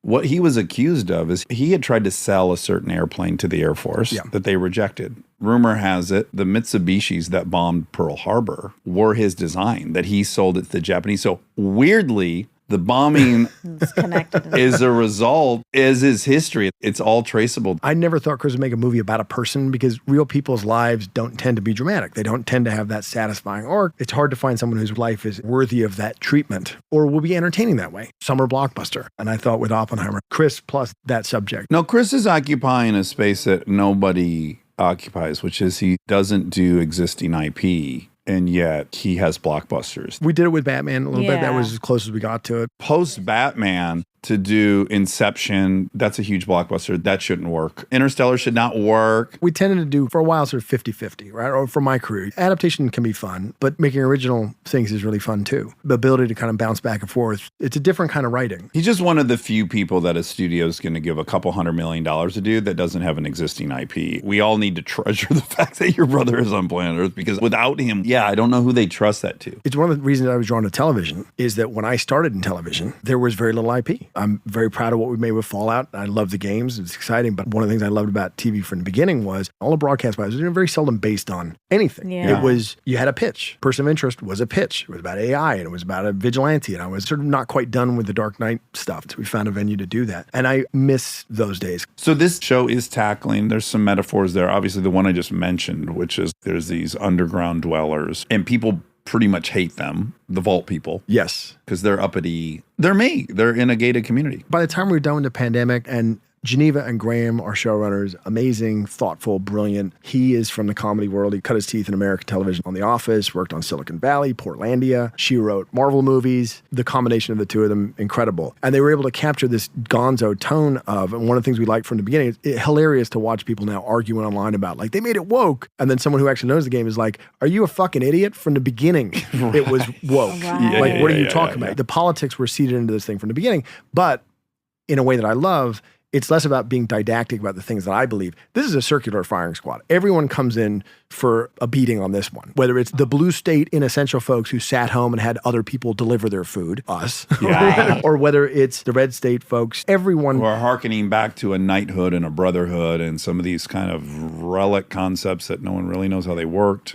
This is what I loved about the project is that playing the game the first time, you're there post-apocalyptic. You know, I love the George Miller Mad Max songs. I think they're brilliant. Not a world I want to live in. You can live in those movies. This is the difference between a movie and a TV show. A movie is like a one-night stand, right? You can do anything for 2 hours. TV shows like an extended family. I'd have these conversations with the DPs. I've been lucky to work with some incredibly talented people, often come in and we try out a look and they'd go for like a skip bleach look. It's beautiful. But the reason why Westworld wasn't skip bleach, it was saturated, beautiful color. And this is me and Paul Cameron going back and forth about how this thing should look, is because you want to live in it. You're going to spend a lot of time there. I wanted desperately to go to Westworld. Yeah, me too. Totally. A little bit of a love affair with film because we shot Fallout on film, Westworld on film. I didn't know that. Yeah, we have actors that sometimes would come on set and after a take be like, what's wrong with the camera? It's a real camera. Yes. Like it's making a funny noise. It's mechanical. Slap the mag, you're like, it's a real camera. Yeah, this thing.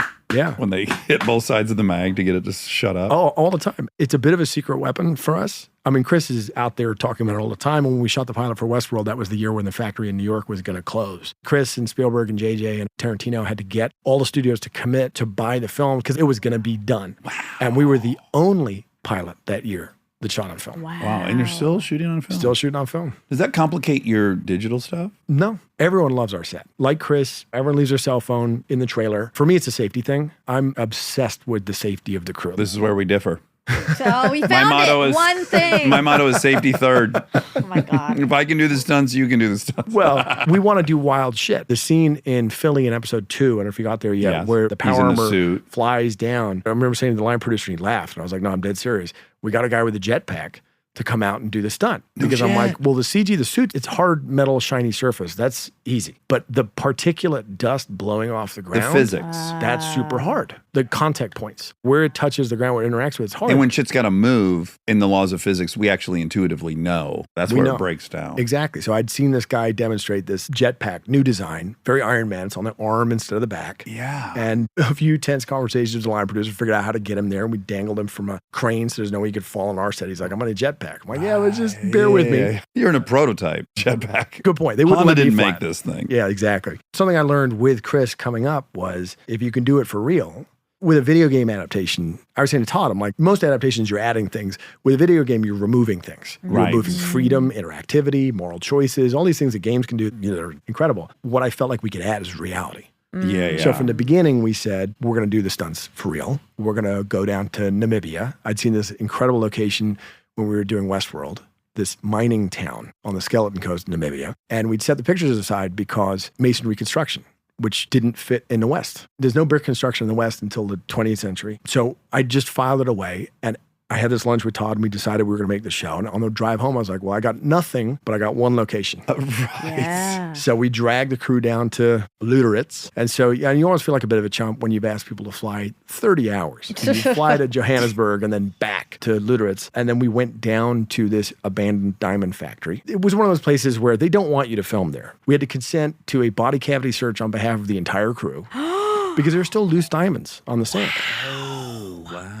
Talk about getting the intimacy coach Right. involved. Yeah, no, 100%. There's this boy. weird shed that you had to walk in and out of. Carol, are you ready? They need to check your rectum here after this shot. As these things do, it made its way to the crew that there were loose diamonds on the set. So I would call action and turn around, and you just see everyone else in the crew is bent over and looking at rocks. Of course. Don't do it, guys. Don't do it. Trust me. You don't want to walk back through that shed on the way out. But we had this moment the second day we were shooting down there. You feel like a bit of an asshole dragging everyone out there. And then you get there, as with Castle Valley in Utah for Westworld, we get to Skeleton Coast, and the actors show up. And these are great actors. There's Walton and Ella and Aaron, and you can put them in front of green screen, and they do just great. But if you can bring them somewhere spectacular, you're making their lives easier. The awe is real. We do this kind of slightly asshole thing of leaving them in the trailer, and they haven't seen it yet, and we'd roll the camera and bring them out. The look in her face when she gets to the outside world, it's face pretty real.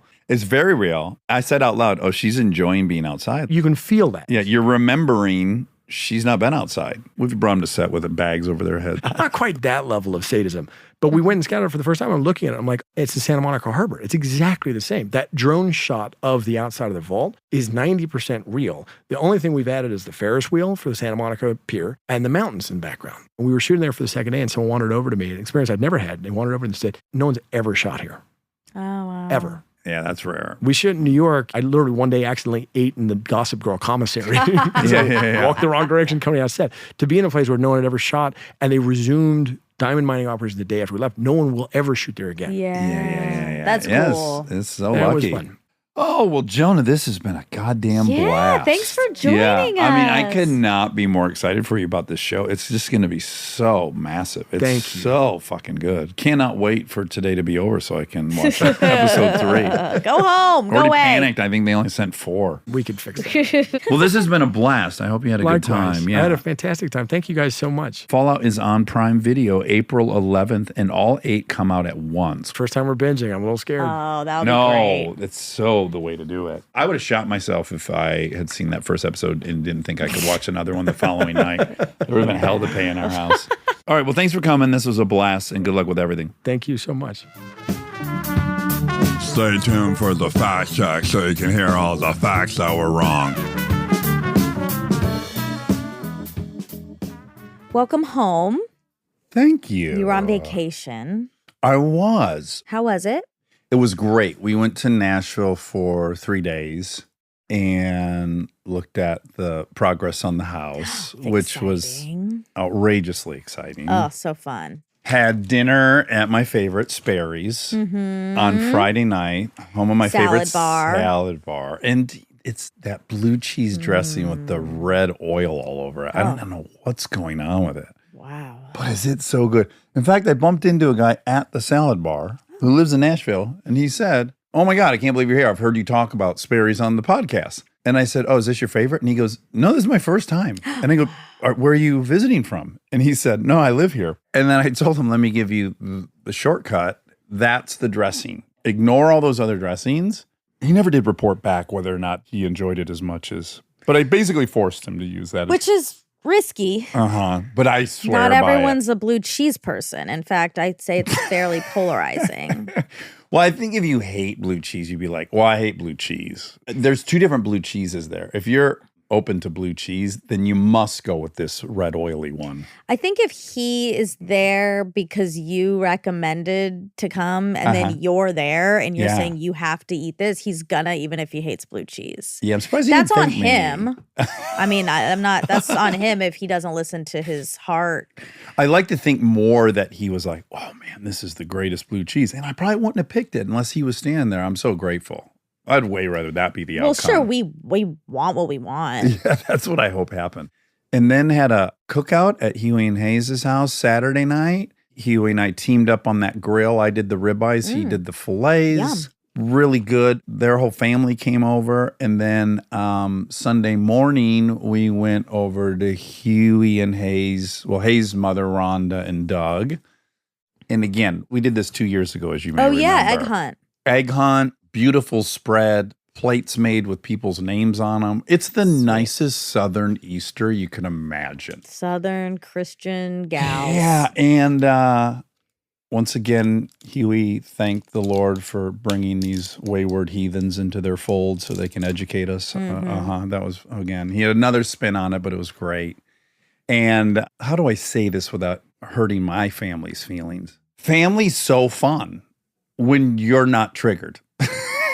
Sure. Does that make sense? Yeah, of course. Like Chris and I were enjoying ourselves so much at this family Easter, and it was so much fun and gaiety and inside jokes and laughing and just having a blast. And I'm like, yeah, these family holidays are so lovely, but I know I would be like, I'd be rubbed the wrong way by this. I'd be nervous about that interaction. Of course. So maybe everyone should just kind of hopscotch. You should rotate through other families. Yeah.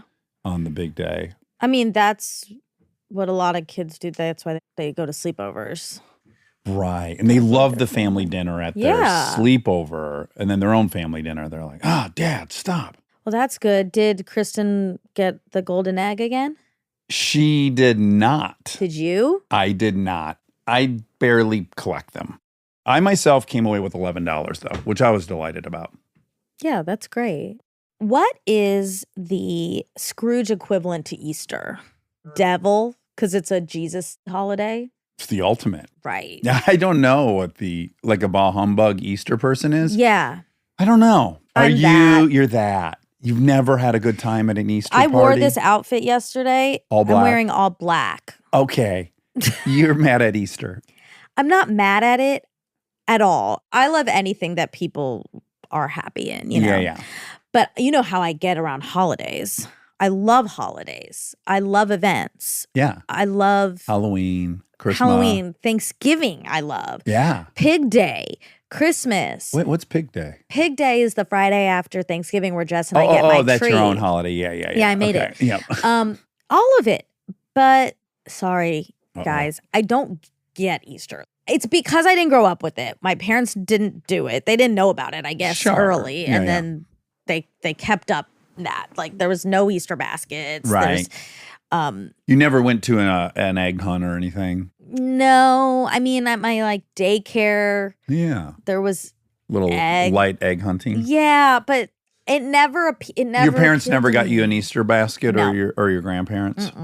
We got one. My mother got us an Easter basket. It was very fun. It was only the second time in the year. You got candy at Halloween, like candy bar chocolate. Right. You got it at Halloween, and then sayonara suck ass all the way till April. What about Valentine's Day? She didn't get you. Oh, she did. You're right. See? Good. You've definitely poked a hole in it. And what am I talking about? It's not like we never had chocolate, but let's just say this is a chocolate holiday. It's like Halloween. Interesting. Very fun, very colorful. Coloring eggs is really fun. Pastel. My mom was just here right before we left for Nashville, and she colored eggs with the girls, brought a Yeah. little machine. You can do like a lathe.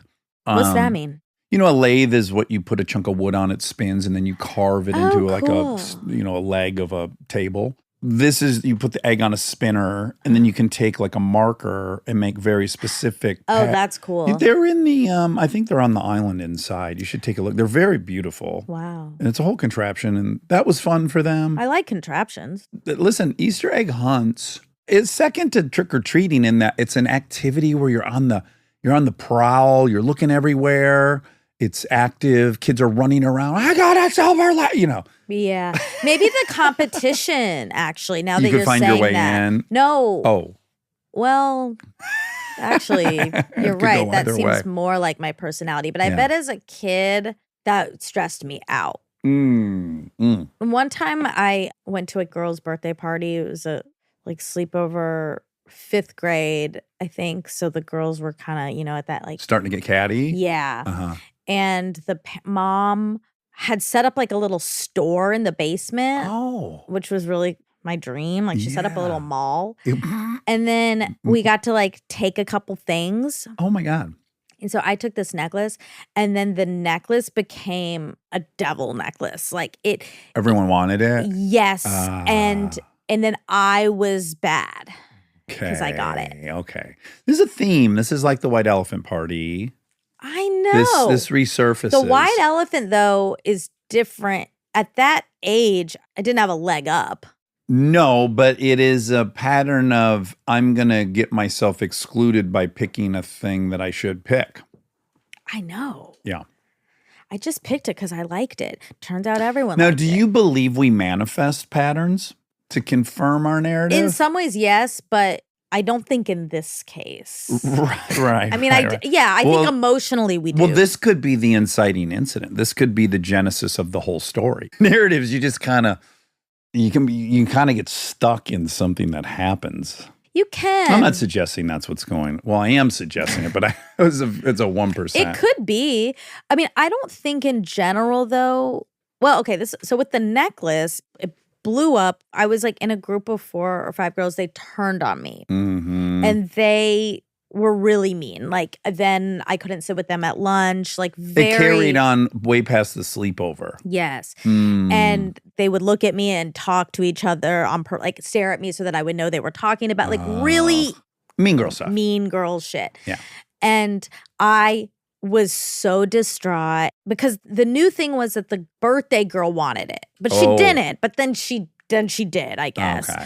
once they decided that that's what had happened. Yeah. So then I tried to give it to her. Okay. And the She refused it? didn't work. I don't know. It didn't work. They were still all mad. I wrote individual letters to all these bitches. Oh no, Yeah. Monty. Really had to get them back. You had to apologize. Oh yeah, and I'm so Oh. bad, and I can't believe I did that. No wonder you have a fucking chip on your shoulder, just like me. Yeah, and it worked. They It eventually did. let me back in. Is that Callie was the birthday girl? No. No, this was so bad. And it did scar me. It was you have to let everyone else have what they want. You can't take from anyone. You're not I guess. entitled to any of this stuff. But then I got over that, I guess, and I took the money at White Elephant and look at me now. Yeah. A beautiful black outfit on. But Easter, you hate it? You Oh, hate it? So I don't want Okay. to say that. Okay. I don't want to say I hate it. I'm just the Scrooge of it. I'm the Easter devil. Right. guess. Easter devil. Well, maybe we should pick something that eats rabbits, like Easter fox. Oh. 'Cause that's not as Ooh, blatant. I like that because Easter foxes fox. are sexy. Well, and they're witty and clever. They're known for their cleverness. And I was supposed to go to an Easter thing yesterday, and I was feeling antisocial, so I didn't go. Oh no, who had an Easter thing? The Hansons. Oh, okay. And you Andy skipped was it. making yummy food, and in theory, it would have been so fun. It was sunny out. Yes, it was nice. Oh my God. Kind of. Didn't it rain yesterday? Yeah, I just remember that. who actually When I landed, was, the ground was pretty was wet. cloudy. But I just couldn't. I couldn't do it. I talked about this in therapy. I'm keeping an eye out. I'm wondering if I'm like a tiny bit depressed. Hmm. Oh my God. So I'm just keeping an eye out. And right Well, you're in now I'm all- about to start my period Oh, now. Jesus Christ. This thing's going to blow. Listen, you're wearing all black. You didn't go to the Easter party. I'm feeling a little reclusive. Uh-huh. And Yeah, I'm sweetie, you're a little depressed, I think. well. Wait, I should never have told Why? you. Because now you're going to think everything is that. And No, just you're wearing black eyeshadow and you're in a full black outfit and you didn't go to the Easter party yesterday and you... I'm not And- wearing black eyeshadow. I'm wearing mascara regular. Okay, It's your goth era. Oh, what if I'm becoming goth? it looks like you're into Screamo a little bit right now. I also look like a role model. This is what they look like. Yes, heroin chic, depressed. I think there is a type of guy who wants a sexy girl who's always crying. Yeah. I don't Are like you it. sure they do? Yeah, I think that. Well, look, I don't know the percentage, but men want to fix a broken bird just like women want to fix a broken bird. I mean, I think it's natural. I think especially if you get a mom who needed a lot of caretaking and stuff. Yeah, I've had lots of friends. They are deeply attracted to people who clearly are very Unwell. sad and depressed a lot. No, everything's great. I am I have depression, so I Yeah, take yeah. an antidepressant. I know who I am when I'm depressed, Yeah. and I can just feel small pieces of it. Mainly the feeling sort of reclusive, and not the makeup. That's a fun hobby. Oh, good. Do you find, because again, I don't have Depression. I don't have depression. Yeah. I have had it, but I don't have it. But I get sad Yeah, that's different. and I get moody and I have spells where I'm really pessimistic and I have a lot of anxiety. But there's generally things, real material things surrounding those. The not being able to enjoy anything. Yeah. That to me is what depression is. For me, that's when I've been like, this is really weird. Yeah. I'm watching my children play. That's the example I always give. Like I'm Yeah. watching them play very kindly to one another. That generally makes me so happy and I don't care. Yeah. Ooh, that's so scary to me. So how do you delineate between when like I'm in a bad mood or I have anxiety about this thing versus I am in a depressive phase right now? Or Yeah. For me, everything's a bit dulled. Are you a little disassociated? Because that was the thing my mom's last spell where I observed it. It was very clear to me. And she then did tell me. She's like, she Right. feels like she's at places with people, but she's in a bubble. They're all participating and she's watching it, but it's having none of the mirror neuron effects for her. It's- Sure. right? I think that's very common. And I can relate to that a little bit as probably being part of mine. Also, mine manifests a lot and I just stop caring at all About anything. anything. Something like good is happening and I understand it's good, Right, but you don't care. but I don't feel it. Yeah. And there's been some overwhelm. My therapist was saying, you've also been really maybe you're just recharging. I think, okay, so I am sick. Oh, no. Delta got me. We snuggle Ooh. like crazy snuggle bugs, which is totally worth it. It did occur to me this last week. So this last week, I too have been kind of just a little under the weather, a little sad, a little anxiety ridden.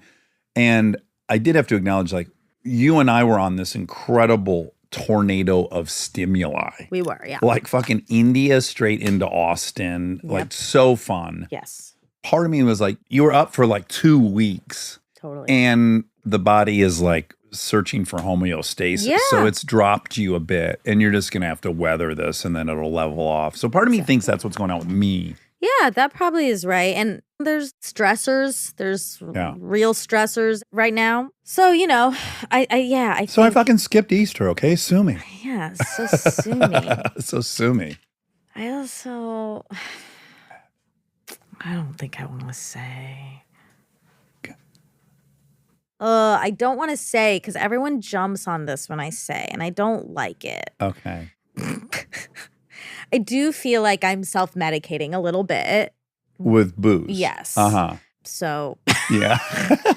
yeah. Yeah. So it's probably time for me to like, when I am going to New York. I planned that trip. And I kind of feel like when I get back from that, I need Tighten. I need a break. Okay, so similarly, I've been having way more caffeine than I should, Oh, which of course then fucks up my sleep even worse. yeah. So then it becomes the same probably cycle you're in, just on the opposite. Exactly. Yeah. Then I'm tired, so then I drink more caffeine. Yeah. I drink it later, and then I wake up 12 times in the night. Yeah. And then the next day, yes. So I weirdly, flying home yesterday, I was like, okay, you're going to have one Diet Coke on that airplane, and then we're done for the day. Did you do it? Yeah, I succeeded good at that. But then job. today I've already gone nuts. Yeah. It's hard. Oh, God. What if this whole thing was an April Fool's joke? Oh, that'd be And what if we were like, great. no, just kidding. We're so so out happy. there. Anyway, so Money was at the Easter party. She found the golden egg. No one got mad. No. Yeah, it's fine. It's life. There's ups and downs. Yeah. That's the way it is. Nothing We had some bad highs. is happening. When you get That's- some highs, you get some lows. Anywho, so I this weekend went to Anthony and Allison's. Well, and then this is why I don't think I'm that depressed, because I did not really want to go because I was feeling reclusive. Grouchy? I wasn't grouchy. I was just like, Lethargic? what it is it takes so much mental energy for me to do a thing that normally I want to do. Right. So, and yeah, Anthony, Allison, Rachel, our friend Brooks, it was so fun. We were laughing so hard. We played this new game. Well, I don't think it's new, but it's called like MTV something. Okay. And you have cards with artists on them, song artists, musical Musicians? artists. Yeah, musicians. And you have to like put them in categories and get your team to guess. Kind of like Humdinger on the Ellen game game. But one of them is like one word, one is you say the lyrics, Okay. and then the other is humming. Anyway, it was so fun. I did an actual spit take. You did. But it wasn't really a spit take. It was more like I had to just spit the water on the floor. Okay. Because it was, it was gonna be a big yes, spray, it was like yeah. happening, but I just like opened my mouth and the water flew Okay, so it was out. more of a spit drool Yeah. or a drool take. But What was the joke? it was Someone's performance? Yes. Mm. But it was what a weird sensation to know you can't swallow the Yeah. water. Have you ever peed your pants laughing? No. I know. I envy that. Yeah, I bet it's a similar thing. Yeah. Where you're shocked it's happening. My mom will pee her pants twice a year laughing. And how much pee? Oh, boy, I didn't ask. Oh. I don't know if it's some spotting or Right. if it's a full. Is it just like incontinence, like a little comes out? or a full urination, like Yeah. a pint glass. I bet it's more like a full because you have no control, so it's just flooding. Look, and I've pooped my pants 100 times at this point in my life, and for whatever reason that feels so familiar to me. Like Right. the notion of peeing like a pint glass in my pants seems crazy. Like I think I'd rather poop my pants. How about you, Rob? No, I don't pee. No, what would you rather do? Is he in public? He's mowing the grass. I guess. Oh. I think I'd rather pee still. Okay. Yeah. Yeah. It's less toxins. Actually, probably not. But it's just everyone knows it's less gross. It's less of a cleanup. Yeah. But kind of not really. You wash still your have pants. to. You change your pants Yeah. either way. It's But you so don't have visible. to throw out the underwear. Right. It's so visible though. That's why Your in whole front is just public I might pick pooty. Although you got smell to contend with. Yeah, absolutely not. All right. Full Well, pint is a lot, though. it's a lot. Yeah. But I don't pee a full pint. Oh my God.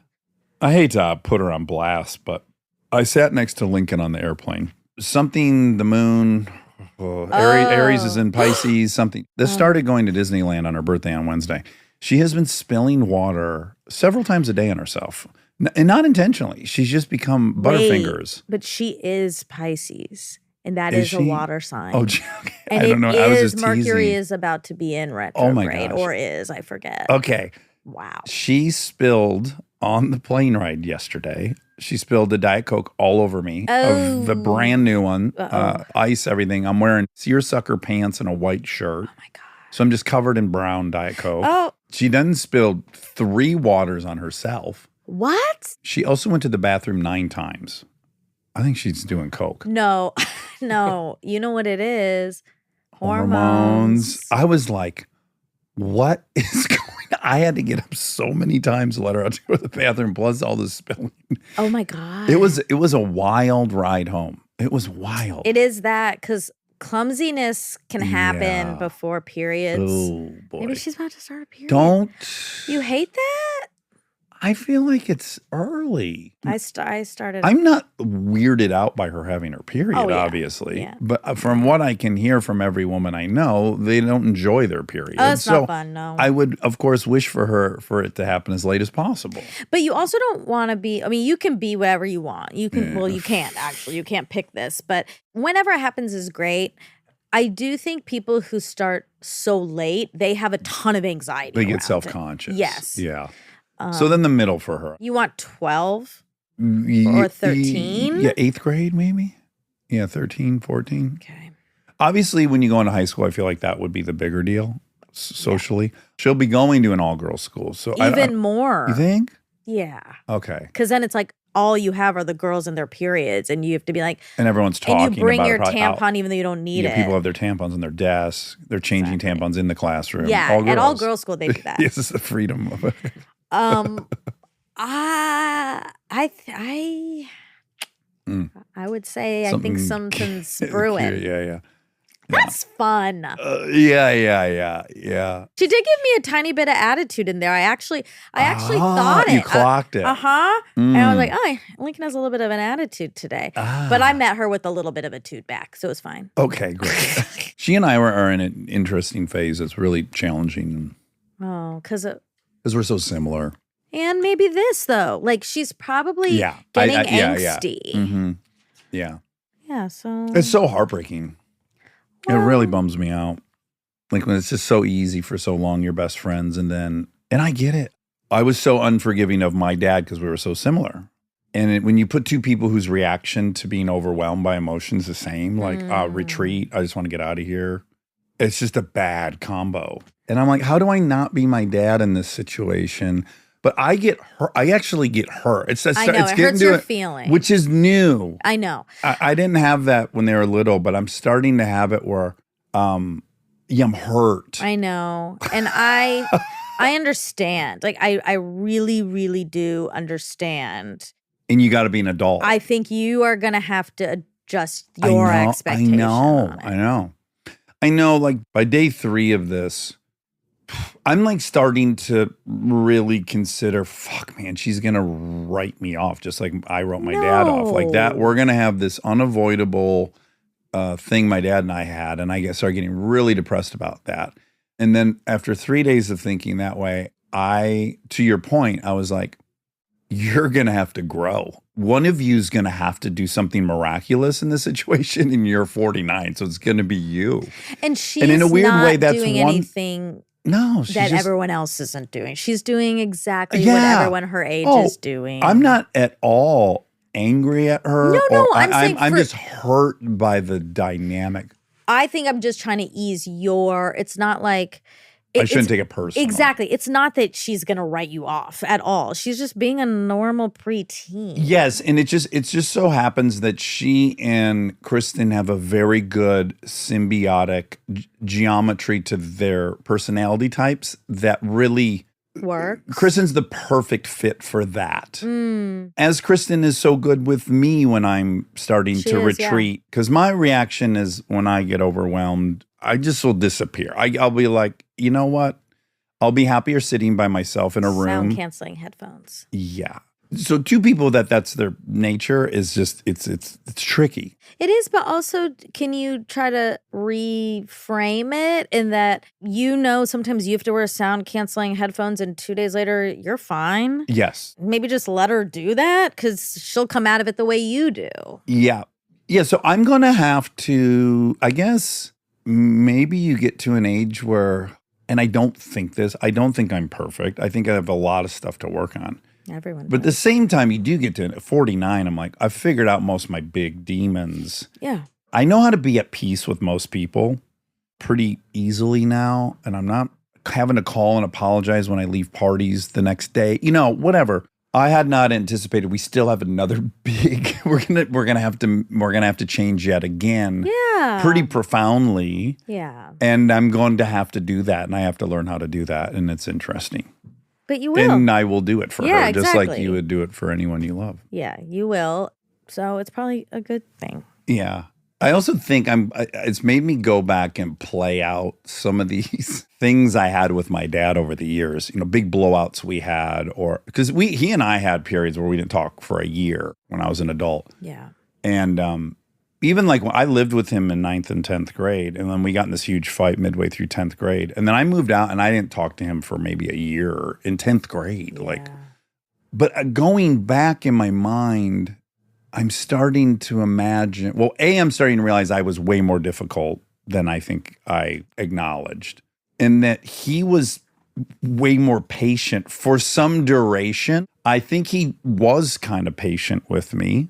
And then he just reached a point like I do, where I get so hurt that I go, well, then fuck you and fuck everyone. Like, you're hurting me too much. So now I'm going to go protect myself.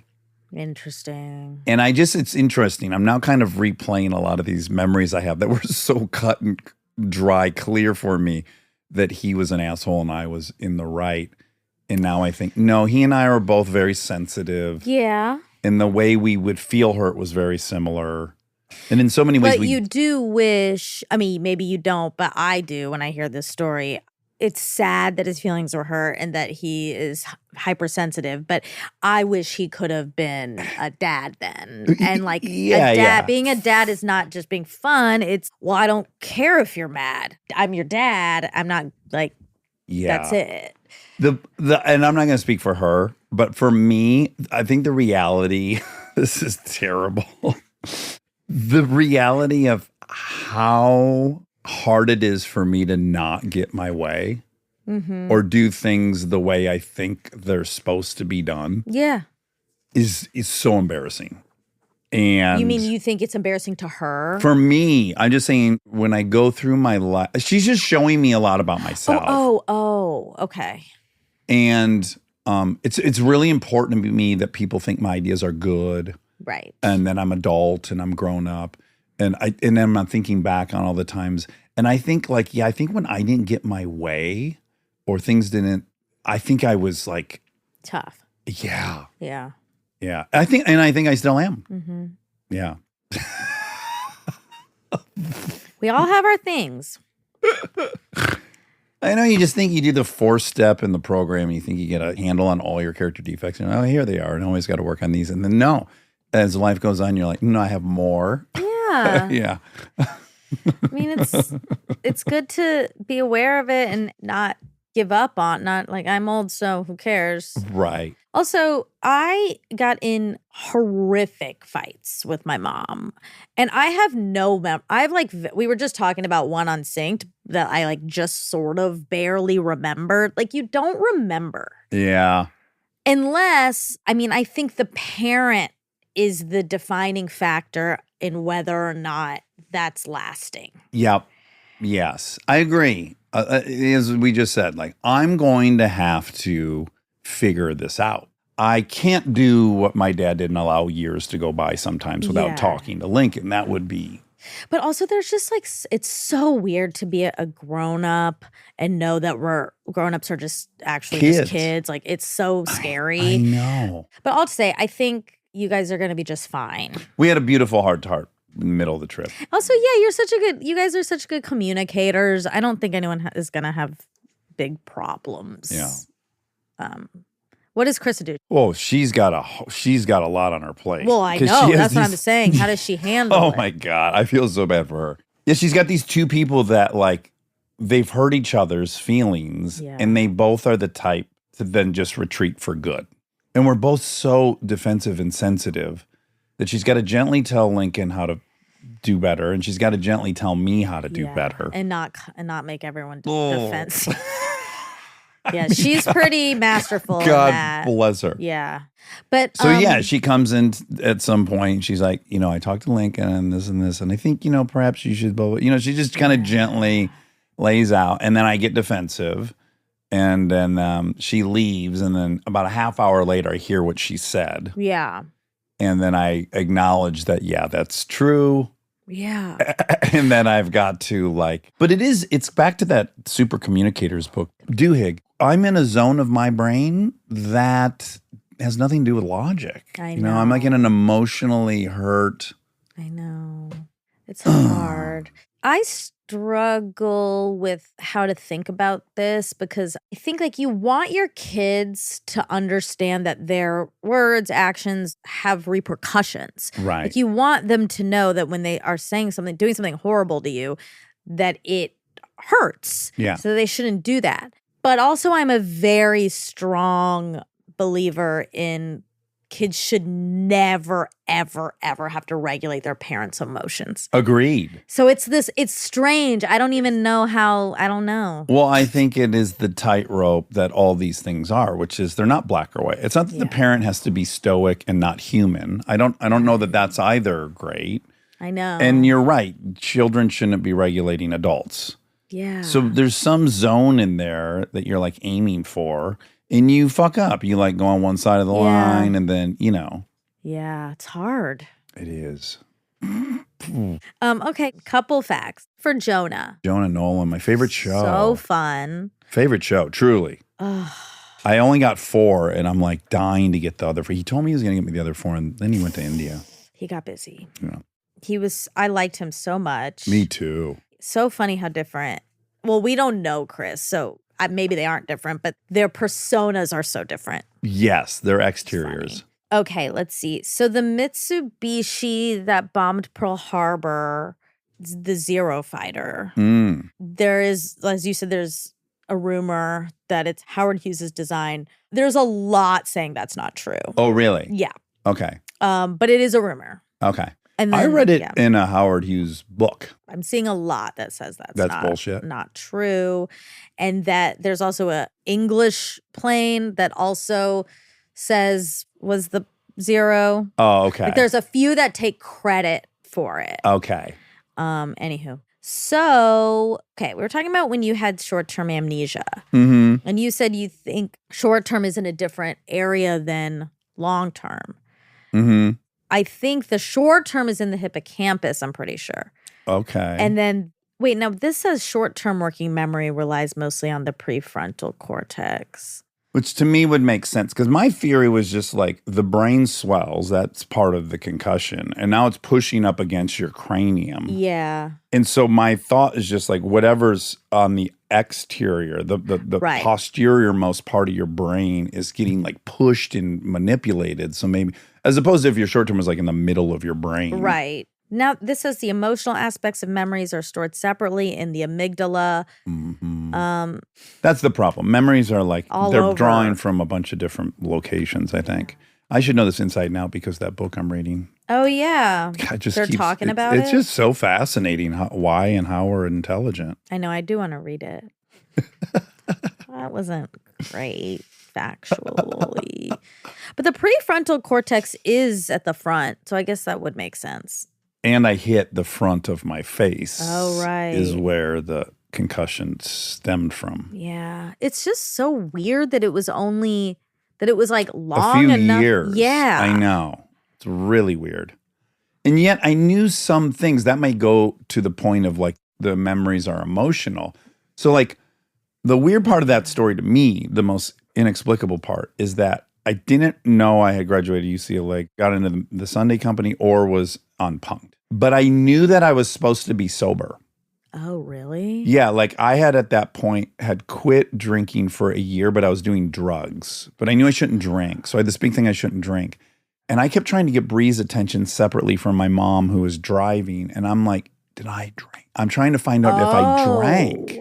And that's why my brain's fucked up. So I don't, Weird. isn't that weird? I knew I wasn't supposed to drink, and my assumption was this was drinking related, yet I hadn't tried to quit drinking back 2 years before or whatever. Yeah. Although I guess I started really trying to quit drinking my senior year of college in 2000. I didn't drink my last semester, and then I drank just when I went to Italy with Aaron and those guys. Well, also maybe just because drinking had been in your life, And so I you knew I already knew it was no good for me. right. You Yeah. knew you were drinking excessively. Yeah, and I got hurt a lot when I drank. But I knew I wasn't supposed. Like I knew I had quit. Just But so one weird. time, are you sure you knew you had quit? Because Jess tells a story of you guys early days where you told him like, well, no, I'm going to have to quit this at some point. Like you had already known for a long time, yes. way before you decided to get sober, that sobriety was going to be in your future. For sure. But what I'm saying is I knew in that amnesia that I was sober. Yeah. Not that I was going to get sober. I knew I like when I was asking, I was like, did I drink again? Like, did I break my sobriety? It's weird. It's very weird. Okay, one thing I thought was fun is that Christopher Nolan has said the line in The Dark Knight, you either die a hero or you live long enough to see yourself become the villain. He says he's plagued by that because he didn't write it, because Jonah wrote it. Oh, really? Yeah. Oh, that's cute that he gives him credit for that. Yeah. I guess he gets enough credit, Well- doesn't he? I mean, he should get credit if he wrote the big line from the movie. Oh, yeah. I'm just saying. I was saying it was very generous to Say go that. out in public and just clear that up. Yeah, for But sure. then I was remembering that Christopher Nolan gets quite a bit of praise. He does. Yeah. Yeah. His cup's probably full. That's true. I've certainly gotten more generous as my cup has gotten fuller. Yeah, me too. Okay, Oppenheimer, we said changed the world. Then I was looking at who else. Who else could we say changed the world? Mm-hmm. And there's a list of 100. Oh, wow. I don't know if, Want to do the top 10? sure. Okay. But I don't think they're in order. Were they alphabetical? They're just random. Okay. But Johann Gutenberg, Oh, the Bible. Printing the Bible. printing, Newton, Isaac Newton. physics, Martin Luther, regular Which Martin, one? Martin The Ridge. Luther, Right. Okay. Protestant Reformation, Yeah. Darwin, Uh-huh. Shakespeare, Okay. Sure. Bill. Columbus, Christopher Columbus. Discovering the New World. Mm-hmm. Asterix. Exactly. Karl Marx, which that's interesting that he's Well, on here. I mean, he did. Big time. The Yeah. whole Cold War is a result Yeah, of you're right. one book. Yeah, that's nuts. Did you That's watch the scary. Octopus Murders conspiracy show on Netflix? Anyone watch that? My Octopus Teacher? Nope. But that is also on Mm. Netflix. This is, I think there's maybe even a series called American Conspiracies, and this is the Octopus Murders. No, what is it? Ooh. It's 4 parts, and it's a great demonstration of how tricky this stuff is, because some of it's true and some of it's not. Like these really complex conspiracy theories where there is a lot of it that's true, and then figuring out what parts are not true. It's driven a couple different journalists mad. This case. What is it? So it starts with a man, Bill something, who created software, and he was going to digitize. Bill something that created software. Not Gates. He created this software that was going to allow some law enforcement agency to digitize all their records. And then they were going to be able to cross-reference stuff. Okay. And it was a 3-year contract. And a year into it, the Department of Defense stopped paying him. So they owed him like $3 million. He sued to get the money. They would not pay. There were many court cases, then some conspiracy theories. Then some people came out and said that software that he created was actually stolen by the Department of Defense, given to this other company because it was great software and they figured out how to make a backdoor to it and they sold it to all the people around the world, the governments. Now, again, this stuff is totally substantiated and there's records of Israel running this software, both allies and enemies, so that when they digitized everything, the CIA would be able to go in through this back door and read all of their records. So that makes total sense why they Yeah. stopped paying him. And then they actually won the court case. The judge awarded them $6.8 million. Then that's like episode 1. Oh. And then you come to find out the person who ended up owning that software was good friends with Ronald Reagan. And they were trying to get this backdoor into all their Cold War enemies. And then it was called an Indian reservation, Cabazon, here in California, where because they have immunity, the CIA was running all these programs out of there with gangsters, with drugs, the Contra affair, selling guns to fighters against all these communist regimes. And then so this thing that starts with just this software thing grows into this enormous octopus theory and all these different people that were killed and all these different things that were happening in the 80s for the Cold War. As a result of that. Yes, but of course some of it is bullshit and some of it's real. And the journalist ends up dying. Spoiler. That's right away. You find that out. And really you're trying to figure out throughout the whole thing, did this person really kill themselves as the police said, or were they murdered as they were getting close? It's so wild. And I was thinking how tricky these things are when you get really into them. They do change your worldview. So like for some of them on the outside, I'm looking at it going like, that's completely implausible. And the other stuff, I'm like, wow, yeah, they definitely did that. And of course they did it. When they thought that the future depended on them beating the communists, of course they would do anything. And in some weird way, they should. No, not anything. There was so much panic around communism.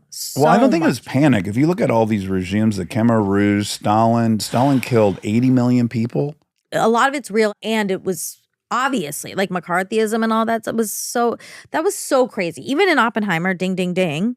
Yeah. The problem is insane. Inherent in a Marxist system or a communist system, you have centralized control of all things. Yeah. Right? And when you have centralized control of all things, you have people with enormous power. Sure. They control the media. Unfortunately, we don't have a successful example of a communist experiment that's been run. Yeah. I'm not saying we should adopt that, but I think I just think we were righteous in fighting that because all it did is empower very few people and they became increasingly less democratic. And most of them all became totalitarian regimes. So I think we were right to fight it. And it was an existential threat.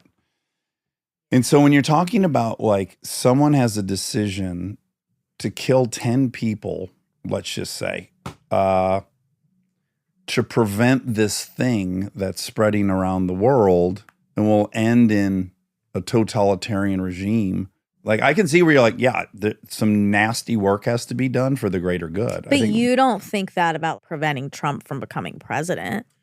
Well, what I think is that, yeah, this is where you and I disagree a little bit, which is like, I believe in democracy. That's my highest principle.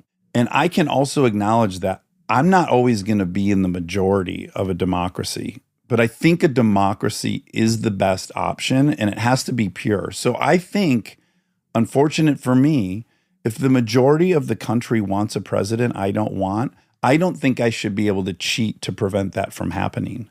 I think it's a democracy. You can't say that there is an existential crisis when it's him.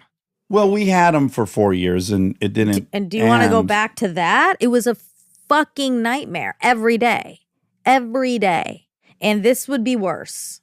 All I'm saying is I believe in democracy above all my own personal things. And unfortunately, if the majority of the people want a certain person to be president, I respect that. I don't like it, but I respect it. And I don't think you can dismantle a democracy because you disagree with the outcome. That's where you and I differ a little bit. Because I remember last election, I said, if you can cheat, would you? And you said, yeah. And which I'm not judgmental of. You and I have different priorities of our principles.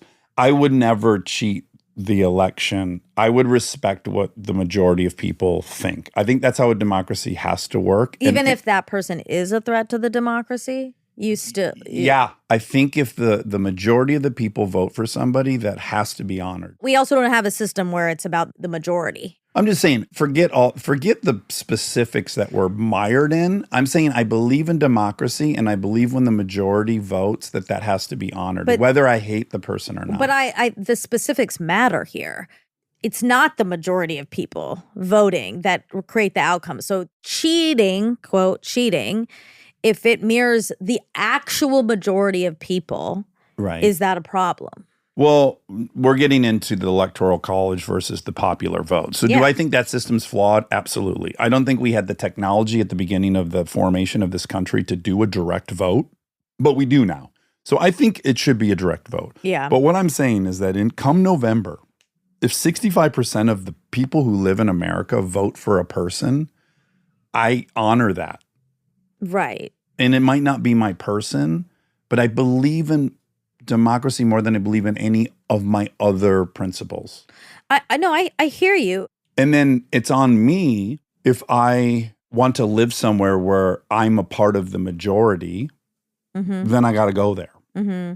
Because the people that were storming the Capitol, they were saying what you're saying, which is like, I don't really care about that vote. I reject it. I don't believe it because I know that he's chosen for him to not win would be an existential threat to the country. And so they have the exact same principle at work. And what I'm saying is that those people need to move to a country that's not a democracy. No, but that's when the popular vote and the electoral college, that's when this is an actual problem. Because Biden won the popular vote and the electoral He college. did, yeah. But Hillary won the popular vote. And not the electoral college. So yeah. we ended up with a president who did not reflect the majority of this country. Right. When I'm saying we should cheat in order to represent the actual majority, I'm not saying if let's say, Yeah. if, and this might happen, the popular vote goes to Trump, I'm with you. It's like, Okay, I look, agree. Yeah. this is the way the Yeah, country we live in a is right now. democracy. And Yeah, and whether I want to live in a place where this is the majority of the country, that's on me to decide. yeah. But that wasn't the case in With Hillary. 2016, and in 2020 it was both. So I'm only pointing out that there were some people that thought it was time to reject the popular vote on January 6th. Those people were rejecting the popular vote. but I'm not saying that. Right. So it's I don't like. But the it also, comparison if is not the we same. won, let's just say that your candidate won the electoral college and not And the didn't popular win. vote, you'd be totally fine with Yeah. that. Yeah. Yeah. I So would. I'm only asking that everyone play it the same way on both sides. Like we have to grant our opponent the same rules we play by. So if we would have no reservation in accepting an electoral college victory, even though we lost the popular vote, which we wouldn't have a problem with, I don't think we can be critical of them for doing the same thing. But they lost both. And I know we're dipping in and out of a lot of stuff. So your first issue is with Hillary. Yeah. And so I'm addressing that one. But which I is she didn't- won the popular vote and not the electoral college. Yeah, which I think is a big problem. It is a problem. But again, if the reverse was true and she had won the electoral college and not the popular, we would be delighted that she had become president. Mm-hmm. So because we're not outraged when it happens and benefits us, we can't be outraged when it benefits them. I just think it's a little Which is murky. never happened. It hasn't happened. You're right. Yeah. But we wouldn't care. We can acknowledge we wouldn't care. Mm-hmm. So I don't think we can be holier than thou and say that they somehow lack morals because they won the electoral college vote and not the popular No, I'm vote. not saying they lack morals because they're upset or not upset about the president. You lack morals when you storm a Capitol. So tabling Hillary and Trump 16, now going to rewind to the conversation of would you cheat or would you reject something? And you said if it poses an existential threat to democracy itself, you would reject it. I don't think killing people Right. to prevent him is appropriate. Yeah, I'm yeah. not for that. Yes, I'm only saying that you said, which is fine. I totally respect it, that if the person who won poses an existential threat to democracy in and of itself, you would have no problem cheating. Yeah. And so those people on January 6th, I just want to acknowledge that they had that exact same feeling. But do you think cheating and killing people are the same thing? No, I don't think anyone should kill anyone. I'm Yeah. only trying to latch on to the conviction But my conviction that is you not the would same betray, as theirs. but you would betray fairness if you thought the person posed an existential threat to democracy. You, And- you, and you would hu- and betray human fairness. life. You would betray fairness. Mhm. Yes. So those people too decided to betray fairness. We're going to reject these results. We're not going to accept these results. And I think what they did is completely wrong. But I also think it'd be completely wrong for our side to cheat in any manner whatsoever because we decided that person was an existential threat. I don't think anyone has the right to determine who's an existential threat and then circumnavigate the system that's been working for 300 years. Well, do you think it's cheating to gerrymander, and do you think Yeah, it's I do. cheating Yeah. to Yeah. prevent Black people from Yeah, voting? I do. mean, there's Yeah, they're and we doing fight all those. of it. Yeah, and we fight those. We try. And we're on total moral high ground to do so because it's actually cheating the laws of our democracy. I guess when I It's say above my left-rightness. I get it, Yeah. but when I say I would cheat in a practical example of this person, Yeah. it's in context. It's not theory, right? Like Yeah, it's a very real question about a specific person and the world we live in where they are cheating. They are cheating. Uh-huh. So yeah, I'm okay to cheat in an environment where I feel like maybe we have no shot because other people are cheating. It's like the steroids, Lance Armstrong. If everyone is doping, Yeah. I'm gonna have to. Right. Yeah, I don't know. It's very depressing. Anyway, okay, back to the list. Einstein, Copernicus, and Galileo. Those were and Da Vinci's honorable mention 11. But there's 100 on here. There's some good ones. People can look it up. Oh, the Beatles are on here. Oh. This is from Sentient I beings. think Western Michigan University. Oh. But it's A&E Biographies, 100 most influential people of the millennium. Of the millennium. Oh, so I guess it's not up to 1,000 date. to 2,000? Yeah, not up to date. In the last 20 years, has there been anyone who I would say changed the world? Obama. I think you'd have to say Mark Zuckerberg. Yeah, because I think the Facebook is a foundational beginning to the polarization of the country. And just social. 100% he is. Yeah. Bill's on it, obviously. Oh, yes. Yeah. Okay, I'm going to see Dune 2 now. Oh, you are? Are you going to see it today? Mm-hmm. IMAX? I think Regs. I think Regs, but good sound. David said it has good sound. Where are you seeing it at? Americana. Why not Man's Chinese? You just don't like the area. I don't like the area. The area is rough. Yeah. The Americana is so cozy. Yeah, and there's other shopping to can do. go to Sephora. Yeah. Okay, well, have a blast. It's such a good movie. I'm so excited for you. I'm excited. All right, love you. Bye, love you.